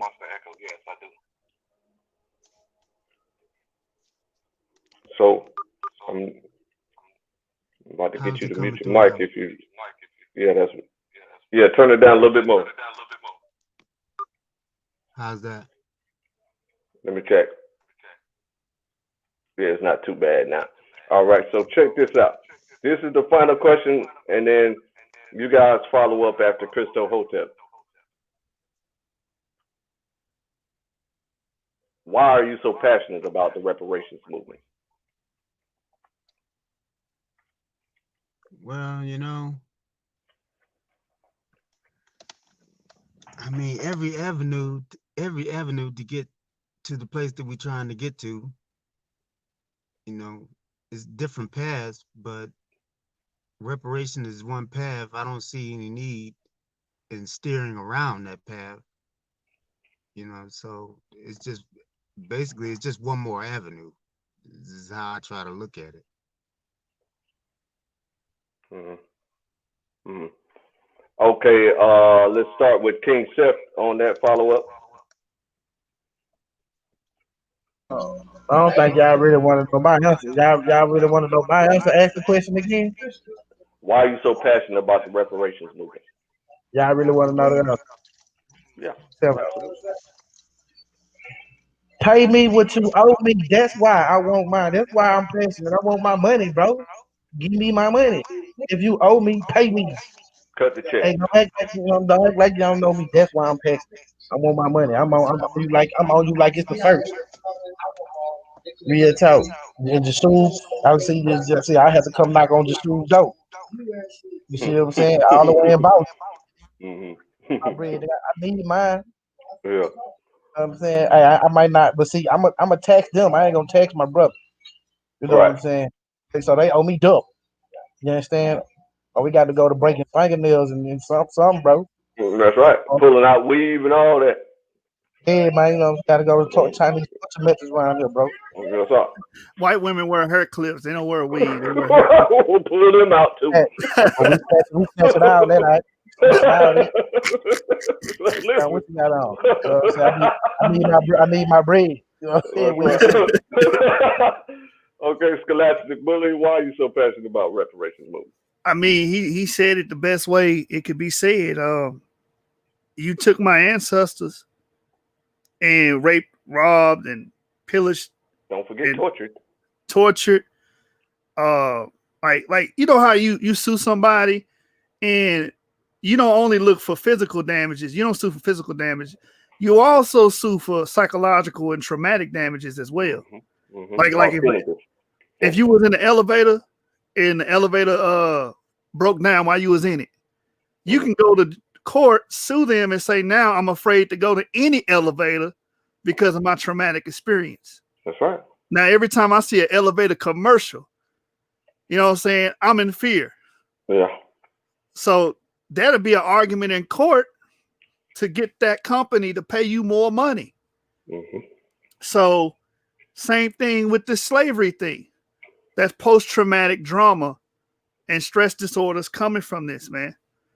Like we call it post-traumatic slave disorder that we still are suffering from to this day. So if we was looking at it. What's the doctor's name that wrote that book? I'm not sure. I would have to look that up.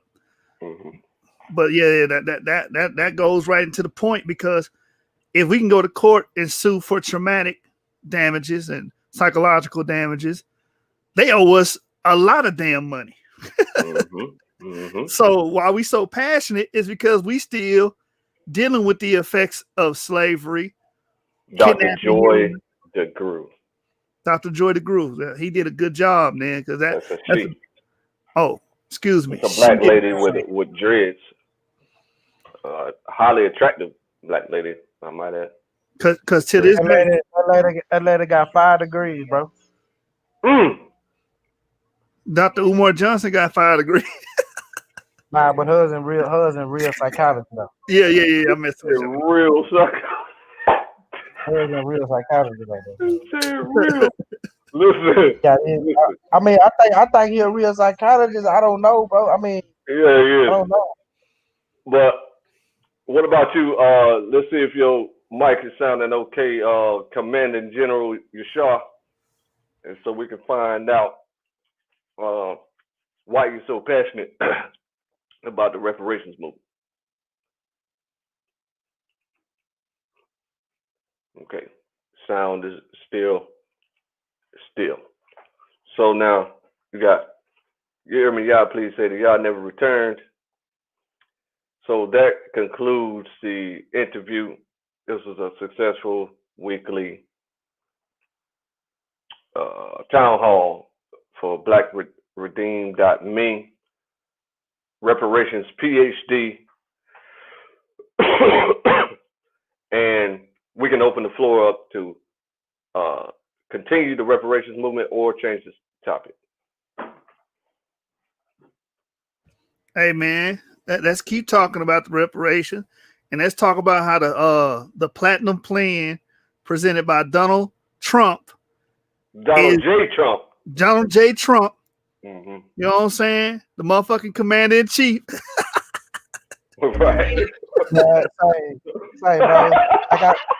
Man. Right. Man, y'all know who that is. That's that nigga. That's that nigga. Hey, y'all gonna fall for the banana in the tailpipe again.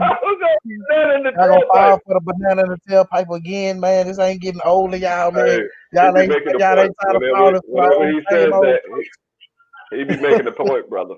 When he says that, he be making a point. But I'm gonna tell you what, though.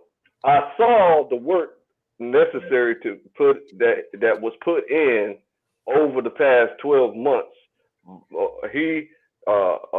Donald J. Trump.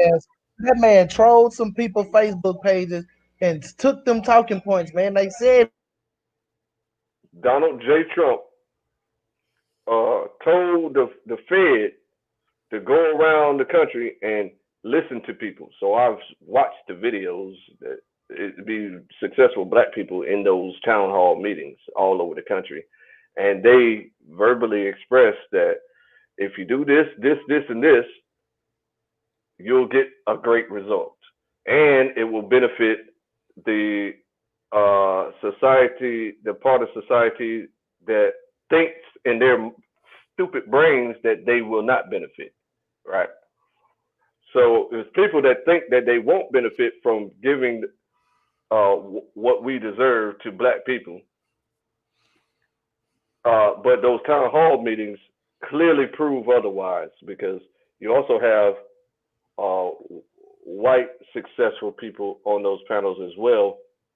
And they say the same thing. They say if you uplift the community and uplift the impoverished community and the difficulties facing black businesses, then that will help us as well.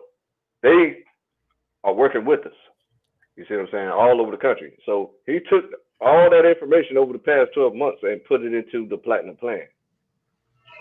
Let me say this. Nobody does that type of work and then say that we don't really mean it. Let me say this. I want you to tell me anytime when the United States government had made good on anything they promised black people. I'll wait. Go. The Emancipation Proclamation. And stop. He done that so we can stop. That don't count, bro. What about Lyndon B. Johnson? Lyndon B. He done that so Martin Luther King can control the niggas. So stop. Come on. Try another one. Wait, hold on. You can't do that, bro. Voting. We allowed to vote now. Yeah, we're allowed to go to school. We're allowed to read. We're allowed to wear shoes. Hey, and those are all Republicans, right? And you happy now? You like that? Them privileges for you, huh? Yeah, they took the chains off our neck. Them privileges for you, huh?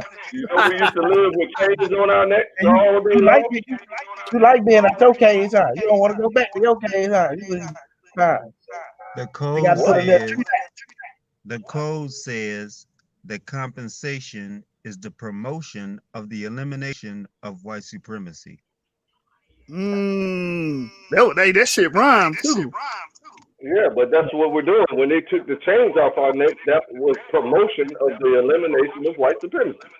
Man, no, it wasn't, man. Stop, man. They just all they did was make it more sophisticated. That's all they did, man. So Yeah, actually, when they left out of slavery, they had the black codes to put your ass right back in slavery. Okay. And then they made you do it in snag new outfits with stripes. You know what I'm saying? All y'all like your matching, looking like the folks I out. don't like ranks, brother. So this is what I need you to do is pause for a second, right? Because I want you to do a thought experiment with me. Okay, so I need your brain Okay. to travel back in time to Okay. 1690. Okay. With 16. with the 16. with the chains on our neck. 1690. Yeah. Okay. 1690. With the chains on our neck, we out there working in the fields with chains on our neck. Right. We're chained to each other now. All right. You might not have known that, but they were chained to each other like a chain gang, like they do in prisons today. All right. Okay? And then I want you to get 700 of them people, and then I want you to take them back in the time machine with you. This room, we got a big old time machine, not just one of them one-seaters. We got them Star Trek time machine, the big one. I ain't never seen a time machine, so I ain't know they had it. So. It's a thought experiment in your brain. All right, that's a bit. Come on. And went back to 1690, you saw all 700 of them chained together working in the field. Yeah. We're hoeing, we gonna get them round bowing. Damn, it sound like you was out there. Yeah, I was out there. I went in that time machine. I got that boy sound like he was out there hoeing too. No, listen. You got all 700 of them in the time machine. You got this this Klingon device, right? That down there just makes make the chains turn into water. The chains fell off all 700 of their necks at the exact same time, right? It was like, boy, that was really relaxing. I'm glad you did that, brother. Where we going? Yeah. And he was like, well, we going to, hold up, shut your mouth. I got him here. I'm trying to take him. I'm pushing this baby down the street, and you trying to run us off. All right, go ahead, Clay. That wasn't even me. I didn't say that. No, it wasn't just you. So listen. So they were refreshed now. Oh man, they got to cool off because the chains turned into water. They cooled off and they asked you where we going. You said, oh, we're going to a special place. We're going to 2020. 2020, what's that? It's a year that I'm from. I'm from the future. I'm from 310 years in the future.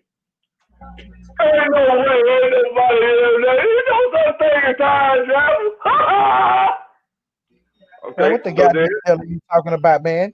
You still here with me? Or you done wandered off into stupid land again? I'm here with you, but I don't know what the fuck you talking about. Turn your camera on. All What right. are you talking about? I'm buying a time machine. I'm gonna have to ask you this question because you seem to don't get it right now. Because you done got lost, right? In the scenario that I just gave you, correct? I got the scenario. Keep going. Huh? What? I got this. Keep going. Okay. Now, you get to 2020 with 700 people that ain't never seen a car, they ain't never seen a bus, they ain't never seen a window, they ain't never seen a TV, they ain't never seen a shower. Never seen a shower.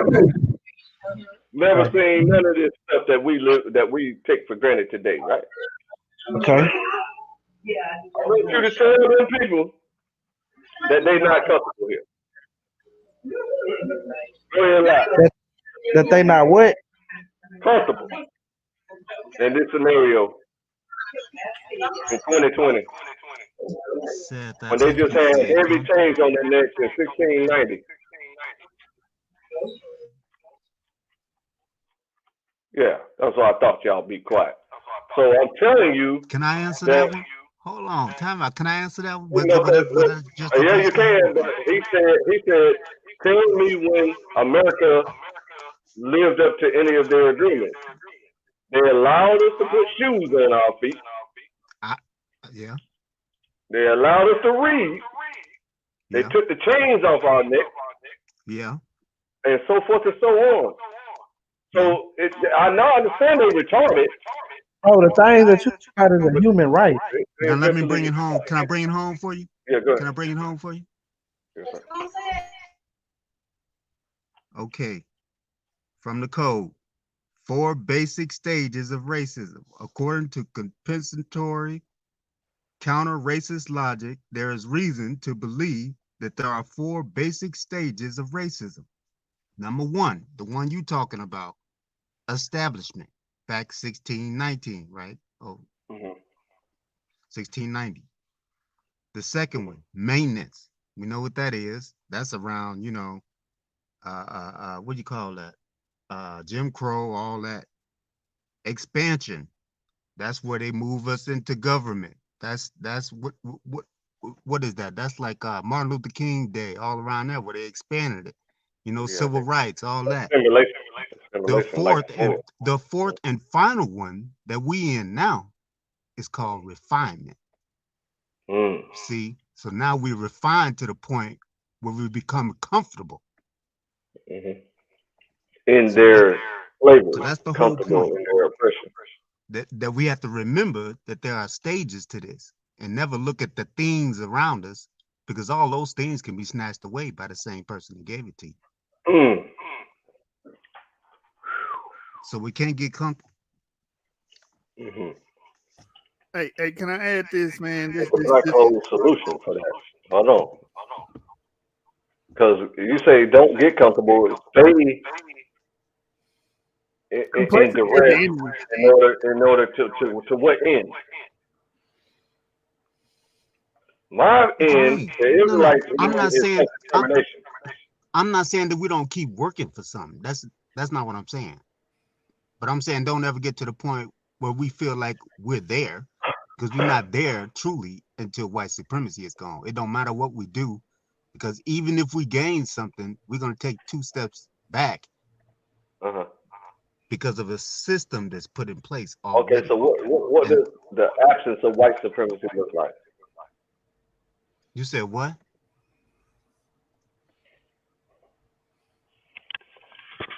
What does the absence of white supremacy look like? What do the actions of white supremacy look like? The fact that we sit there having this conversation right now. I said, what does the absence? Oh, what does the absence of white supremacy looks like? Justice. No, I'm talking about visually and communally and interactively. Yeah, in every stage of activity, whether you're talking about economics or whatever you're talking about, sex, war, it all comes back to justice. I mean, in the end, because the opposite of justice is white supremacy. So you can't really label it anything else. It only falls in 2 categories. There's no in between or gray area. What does justice look like? I'm talking about visually. Stop using words that many. If I ask 10 people what that word means, they're gonna give me 10 different answers. Use very and see that's a good point that you just brought up, and that's why we got a code. Right. That's what the code is for, and it got a dictionary to come with it. to mean balance between people, guaranteeing that no person is mistreated and guaranteeing that the person who needs help the most gets the most help. So that would put us first because we need the most help. You know what I mean? Yes, sir. I do know what you mean. Yeah, but go ahead. You want to go in on that? No, man. I mean, it was perfectly said. I had a question for the panel, though. Who was the first president that was related to us in America? You're not gonna say Harding, are you? Nope. So biologically related to African American. Bill Clinton. He playing saxophone though. That black dude before Abraham Lincoln. Nope. Yeah, Abraham Lincoln too he was mixed. All of them wasn't that Thomas Jefferson, but Thomas Jefferson wasn't he wasn't a president though. Lyndon B. Johnson. What are you talking about? The nigga is E1B1B. That's Esau. So what? What the heck is doing? E1B1B is Esau. E1B1B is Esau, bro. Yeah. So you E1B1B. Huh? You E1B1A? Yeah, E1B1A is Jacob, and E1B1B is Esau. No. I never heard that, but all right. Yeah. E1B1B is Esau. Yeah. I mean, even if you go with that, right? Jacob? He was related to us. That's what he related to us. If you got an E mark and you related to our evil twin brother is related to us, bro. What are you talking about? I said Esau. That's relation. No, I'm saying even if you, I said I'm gonna go with that, right? I'm gonna go with him being Esau. He's still related to us. Yeah. Okay. A lot of people think everybody in the world is related to each other. No, I'm talking about because a lot of people think, oh, Obama was the first president that was related to us. That's not true. It's Lyndon B. Johnson. Well, that makes sense. And it's crazy that he the one who passed that damn civil rights package. Yeah, and he was extremely racist. This is how I know that not so extreme racist Donald J. Trump will deliver justice. I think his back against the wall too. Yeah, of course. Yeah. I mean, so I understand these things. Yeah. I think he needs to kind of look at immigration laws differently. He looking at it wrong, bro. It's like he trying to punish the immigrants. You need to punish the people that's utilizing the immigrants to get wealthy over here in America first. That's where it starts. Mm-hmm. And then you need to change your immigration policy, right? Mm-hmm. And I think building a wall in Mexico ain't gonna solve immigration. You know, it's just like the wall between East Germany and West Germany. Eventually, it's gonna come down regardless. I don't even know why you would put one up in the first place. And plus, them guys are super duper extremely when it comes to building things. And come on, man, how you gonna outsmart a Mexican about a wall? They already got tunnels all over everywhere. They ain't gonna do nothing but figure out a solution through the wall, over the wall, under the wall, everything they need to do. Hey, another thing too, with that whole thing, close them down or something. That whole dilemma is you take all the black people jobs, though. You do know that, right? Yeah, you took the words from my mouth, right? Now that's the narrative that's being taken out there, right? That's getting thrown out there. They say, oh, Mexicans have jobs that you black people could be working. So now they got blacks and Mexicans fighting for the straps. Wait. So you're saying that's not true? Like that is not a fact?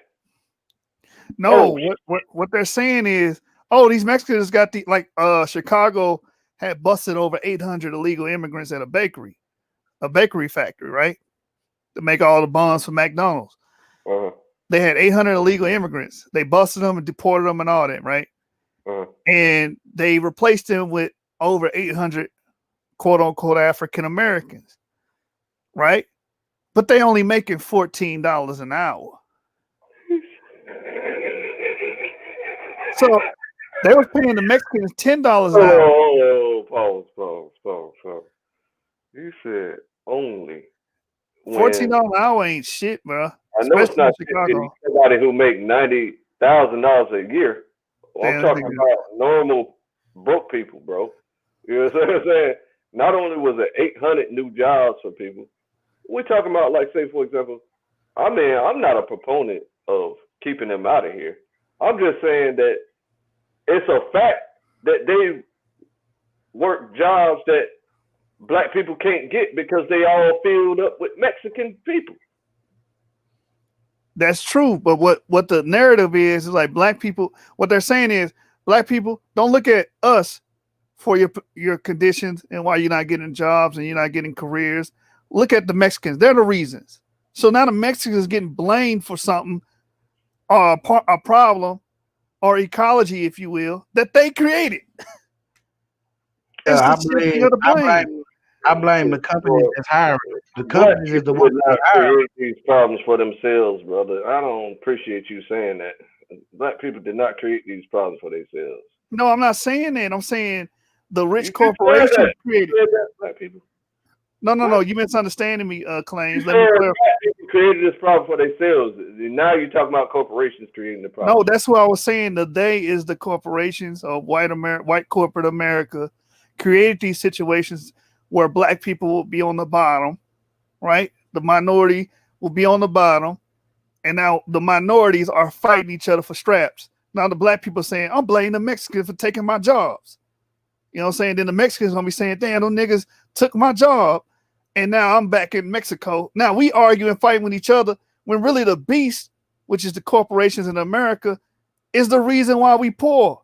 Yeah, now that's a good correction. I'm glad you corrected that because it is, the corporations is full of it. They are terrible. They are some horrendous human rights violators.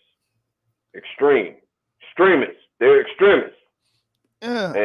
And because it's legal, they stretch the boundaries of illegality. You understand? And then, I mean, stretch the boundaries of legality. You understand? It's just like slavery was legal.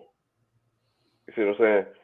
So they just always got to stretch the boundaries of oppression as far as they can possibly stretch it until it snaps.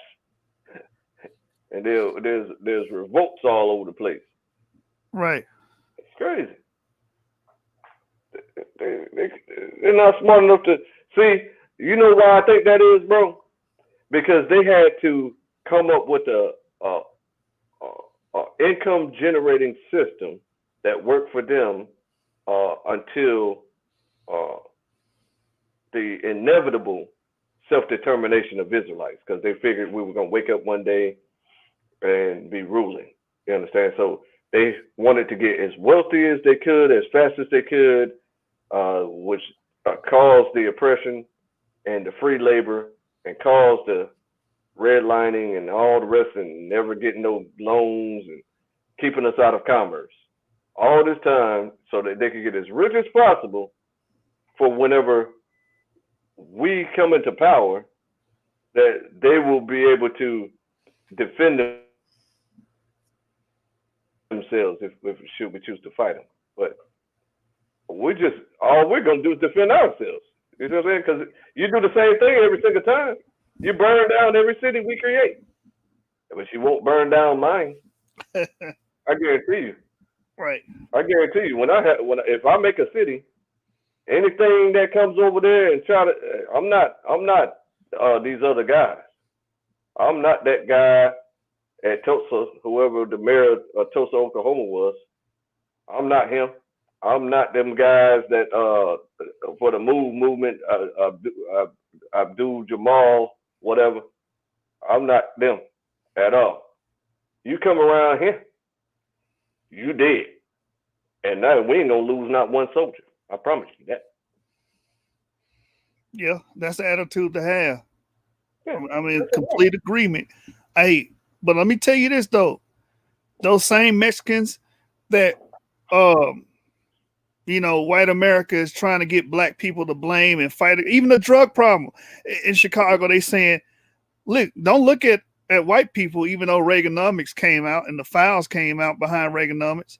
Those files got unsealed, and the CIA and the government were heavily involved with putting in millions and millions and millions of pounds of dope over here in America, right? No, don't blame them. Blame these damn Mexicans or these illegals that's coming in for the drug issue in Chicago. I see your argument now. Yep. You see? Yeah, you got to back up and look at the big picture. And then now the scapegoat is the Mexicans. Right. Mm-hmm. Right. So instead of them addressing the initial problem that they see today, they see that it's a problem, but they want to say, oh, it's because of this. But there's a strong argument on their side too, which are the cartels from their oppression, the cartels that sprang out of their oppression. That's true. So their oppression caused them to do the same thing that we did. So they pumped all the drugs into there and then commissioned them to grow the drugs and curate the drugs and deliver it to America and all these things and keep them protected. And you understand, until they get out of line, then they just kill them. So they bought into that system. Now there's cartels that are super powerful that they can't seem to control. So they got to fight them like on a military scale, a real fight, like a war fight. Right. Yeah, that's true. But the thing is, many of these illegal immigrants that's running over here is running from the goddamn cartel too. You know what I'm saying? That's a fact. That's a fact. That's a fact. But like you saw in Miami, when they did the Cuban thing, and a flood of Cubans came over, integrated in there are cells, sleeper cells. It's just like what we just witnessed over there when ISIS drove all the Islamics into Europe. Weaved in there are sleeper cells. See what I'm saying? So they got their ISIS people all over everywhere. They were smuggling them over here too, right? In planes and regular planes. Yeah. Mm-hmm. Yeah. I mean, every tree gonna have bad fruit. Every tree gonna have rotten fruit, bad fruit. You know what I'm saying? That's inescapable because we all humans, right? So you're gonna have the bad humans, you're gonna have the good humans. The problem is, if they cure the disease, those bad humans will heal.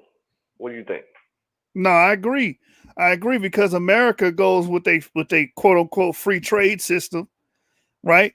And they spread free trade every damn where and cause global poverty. Because keep your cameras off. I just don't understand that. Why do y'all do that? Because I work for the government, man. I can't be identified. I don't understand why y'all do that. Crystal Hotel, this is just weird. I'm like I'm talking to a radio. In order for me to turn my camera on, I would have to go on another account. I can't do it on this one. Oh, okay. No problem. But what was I saying? Damn, what was I saying? I said you work for the government and you can't be identified. In a lineup, yeah. Hey, it's an integrity thing, man. I don't want to be compromised. But no, I was building on a point. I was building on. I said, don't you think if they cure the disease, which is the poverty that they purposely engineered? Yes. Purposely engineered. Right. So why we keep bringing up corporations? Because they will open a company and open a factory in Mexico, make 90% profit, gross profit, and only spend less than 10% in overhead. So that's paying for equipment, licenses, the land rights and stuff like that, taxation on the trade, everything. So they go home filthy rich. A few people are filthy rich, and you pay all your factory workers less than $1 a day, and wonder why they so goddamn impoverished, and why they run over here and say, "Damn, if I make $10 an hour, I'm rich."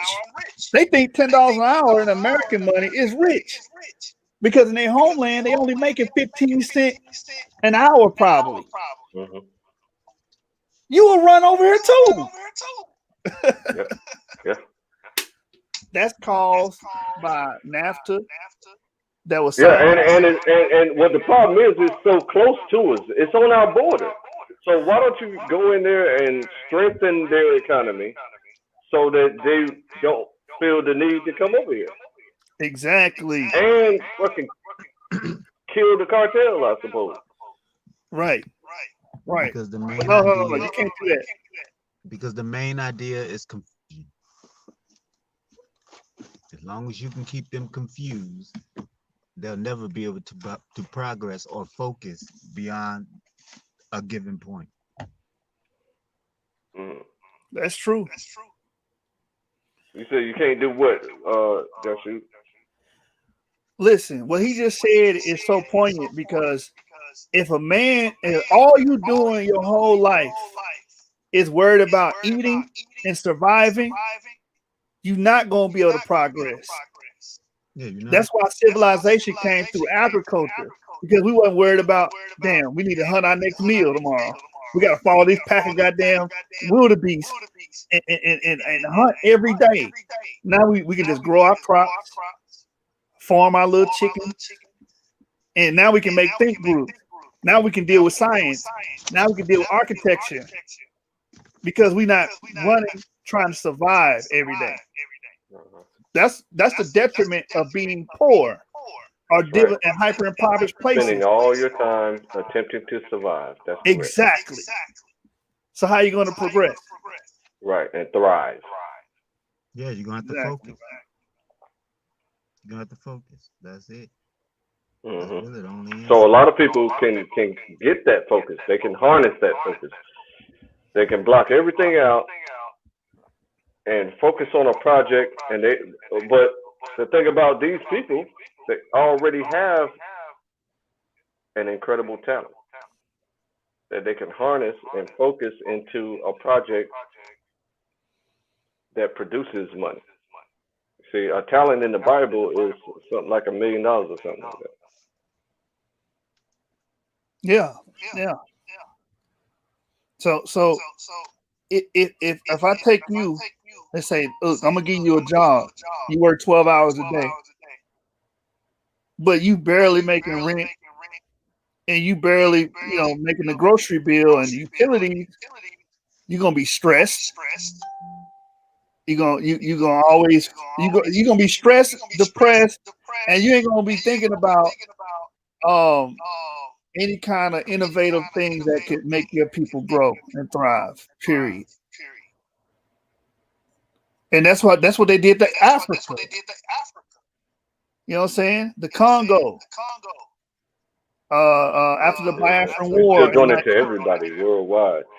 So we're trying to get them to see the flaw in that system, because it only allows a very few people to be happy. Yes. So that causes mourning throughout the populace, who then take it out on each other, and then will eventually take it out on you. Yeah, right. Yeah, and that's why the black community doesn't thrive.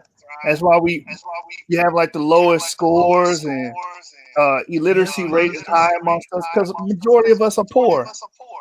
Right. Classification. Yeah, but not just poor, man. Classification, confusion, population, dislocation. You know how they constantly shift people around over time. You know, redlining, shit, tailoring confusion. You know, where they be taking, they'll take a few stars, give them X amount of money. So it sets the population to think, okay, well, these people are doing all right. Now they look crazy, you know, for everybody If else. they can do it, I can do it. It still false hope. Yeah. Pull yourself up by bootstraps. Showcasing, that's you know, but they just use stars. Same thing. Sexual confusion. Now that's a big one. That's probably one of the biggest ones right there. Yeah. Because now you got a whole bunch of, you know, you got homosexuality and which is a genocidal tactic. men running around trying to hold babies in their stomach, you know, all this other stuff, womb, whatever they want to call it. For real, man. And they think they can really do it too. That's a lot of confusion. Yeah. Now, when you said that, you reminded me of that article. That man talking about he had a successful anal birth. Yeah, man, that's crazy. I didn't read that, but I didn't hear that. Sound like about along the lines. He said, "I didn't hear that good." You didn't hear that? No, please don't say it ain't so. Who knew the anal cavity can deliver a baby? Oh man, can you just imagine that? No, see, I can't even imagine it like that, man. I'm not trying to pass none out my ass that dude probably shit on himself now, accident. No, not really. He probably had plenty of practice before he even came. Oh, obviously, because if he already thinking like that, he already have crazy. Man, that's a sickness, man. You can't tell me that's not. What man would want to put himself through the pains of childbirth? I don't know. He's possessed with a female spirit. Okay, so you might call this some type of hypnotic suggestion or hypnosis. I think this is the modern term that we use for demon possession. Hypnosis. I can see that. Cause you're using the signals from the TV or whatever. I mean, it can easily be proven, right? Same thing, sound waves, visual cues. Yep. And over time, changing people's minds. Yeah, I can agree with that, D. I would say hypnosis. Or magic. Dark magic, whichever way you want to look at it. I mean, that's all we view in the media, regardless. It's dark magic and word magic and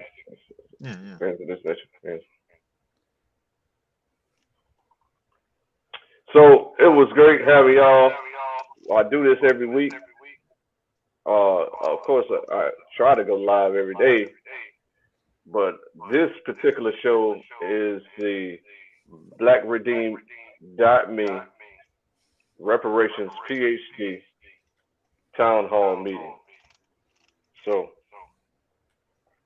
I will welcome you guys back next week, and whenever I go live, you know how we do.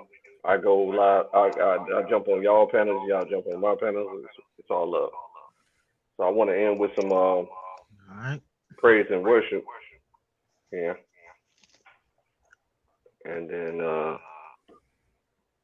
I'm gonna jump off of here because we got the most. See you later, bro. Thank you for coming.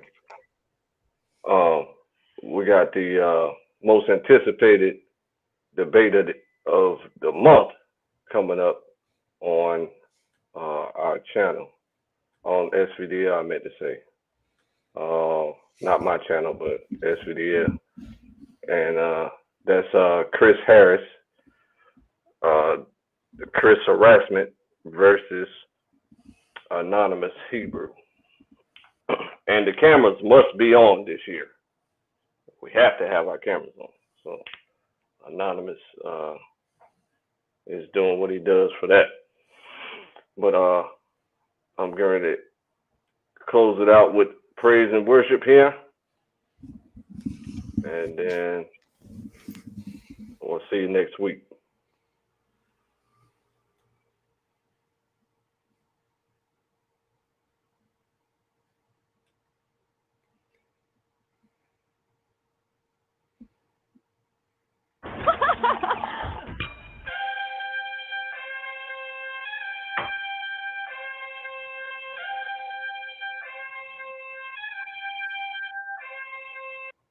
Can everybody hear that?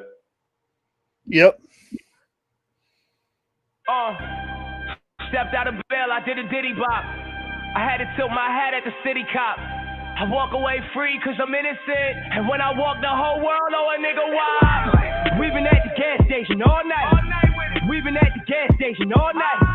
They done had the bag waiting all night. Tell them that it's lit, bitch, we on fire. Hey, praise to the Most High. Hey, praise to the Most High. Tell it, praise to the Most High. Praise to the Most High. Devil want a nigga show. I beat that nigga 1,000 times in a row. Couple weeks ago, he thought he threw his best shot. All I'm looking at is Twitter playing friend or foe. Cloud chasers need the relevancy. Hard talk come from me, relevant MCs. None of those guys are relevant as me. Guess what that means? I'm on a whole nother league. Wait, don't stop, let's tell another story. What the fuck happened to rap? This isn't for me. Never did I ever think I would see the day.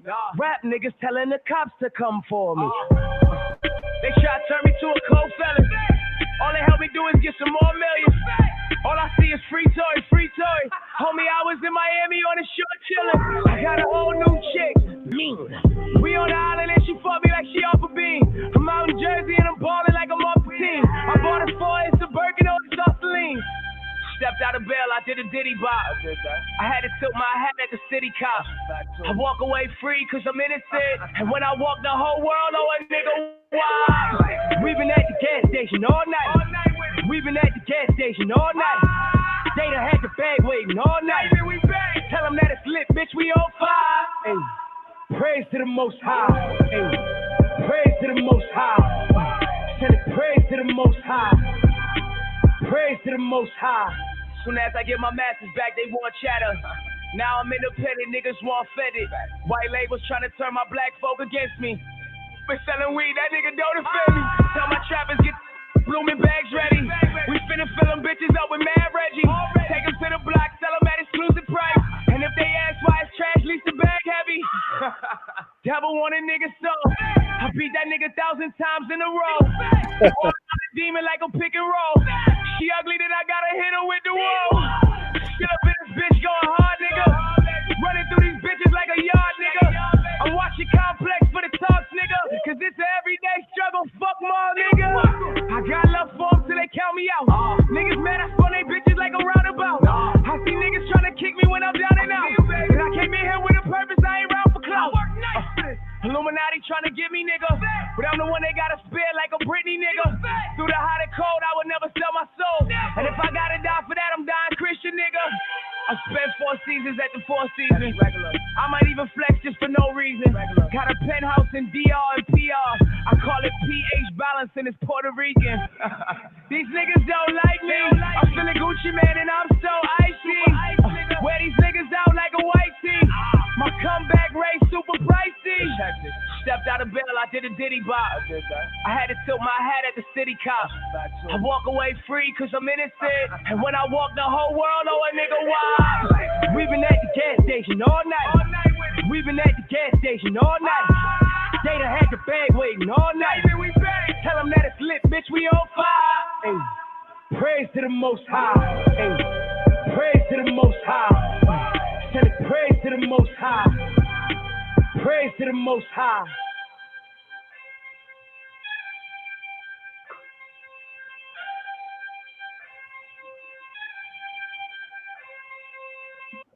Hey, watching it, I got an idea.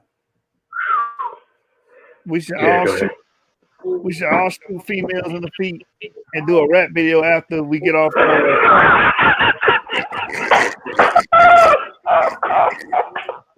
Welcome.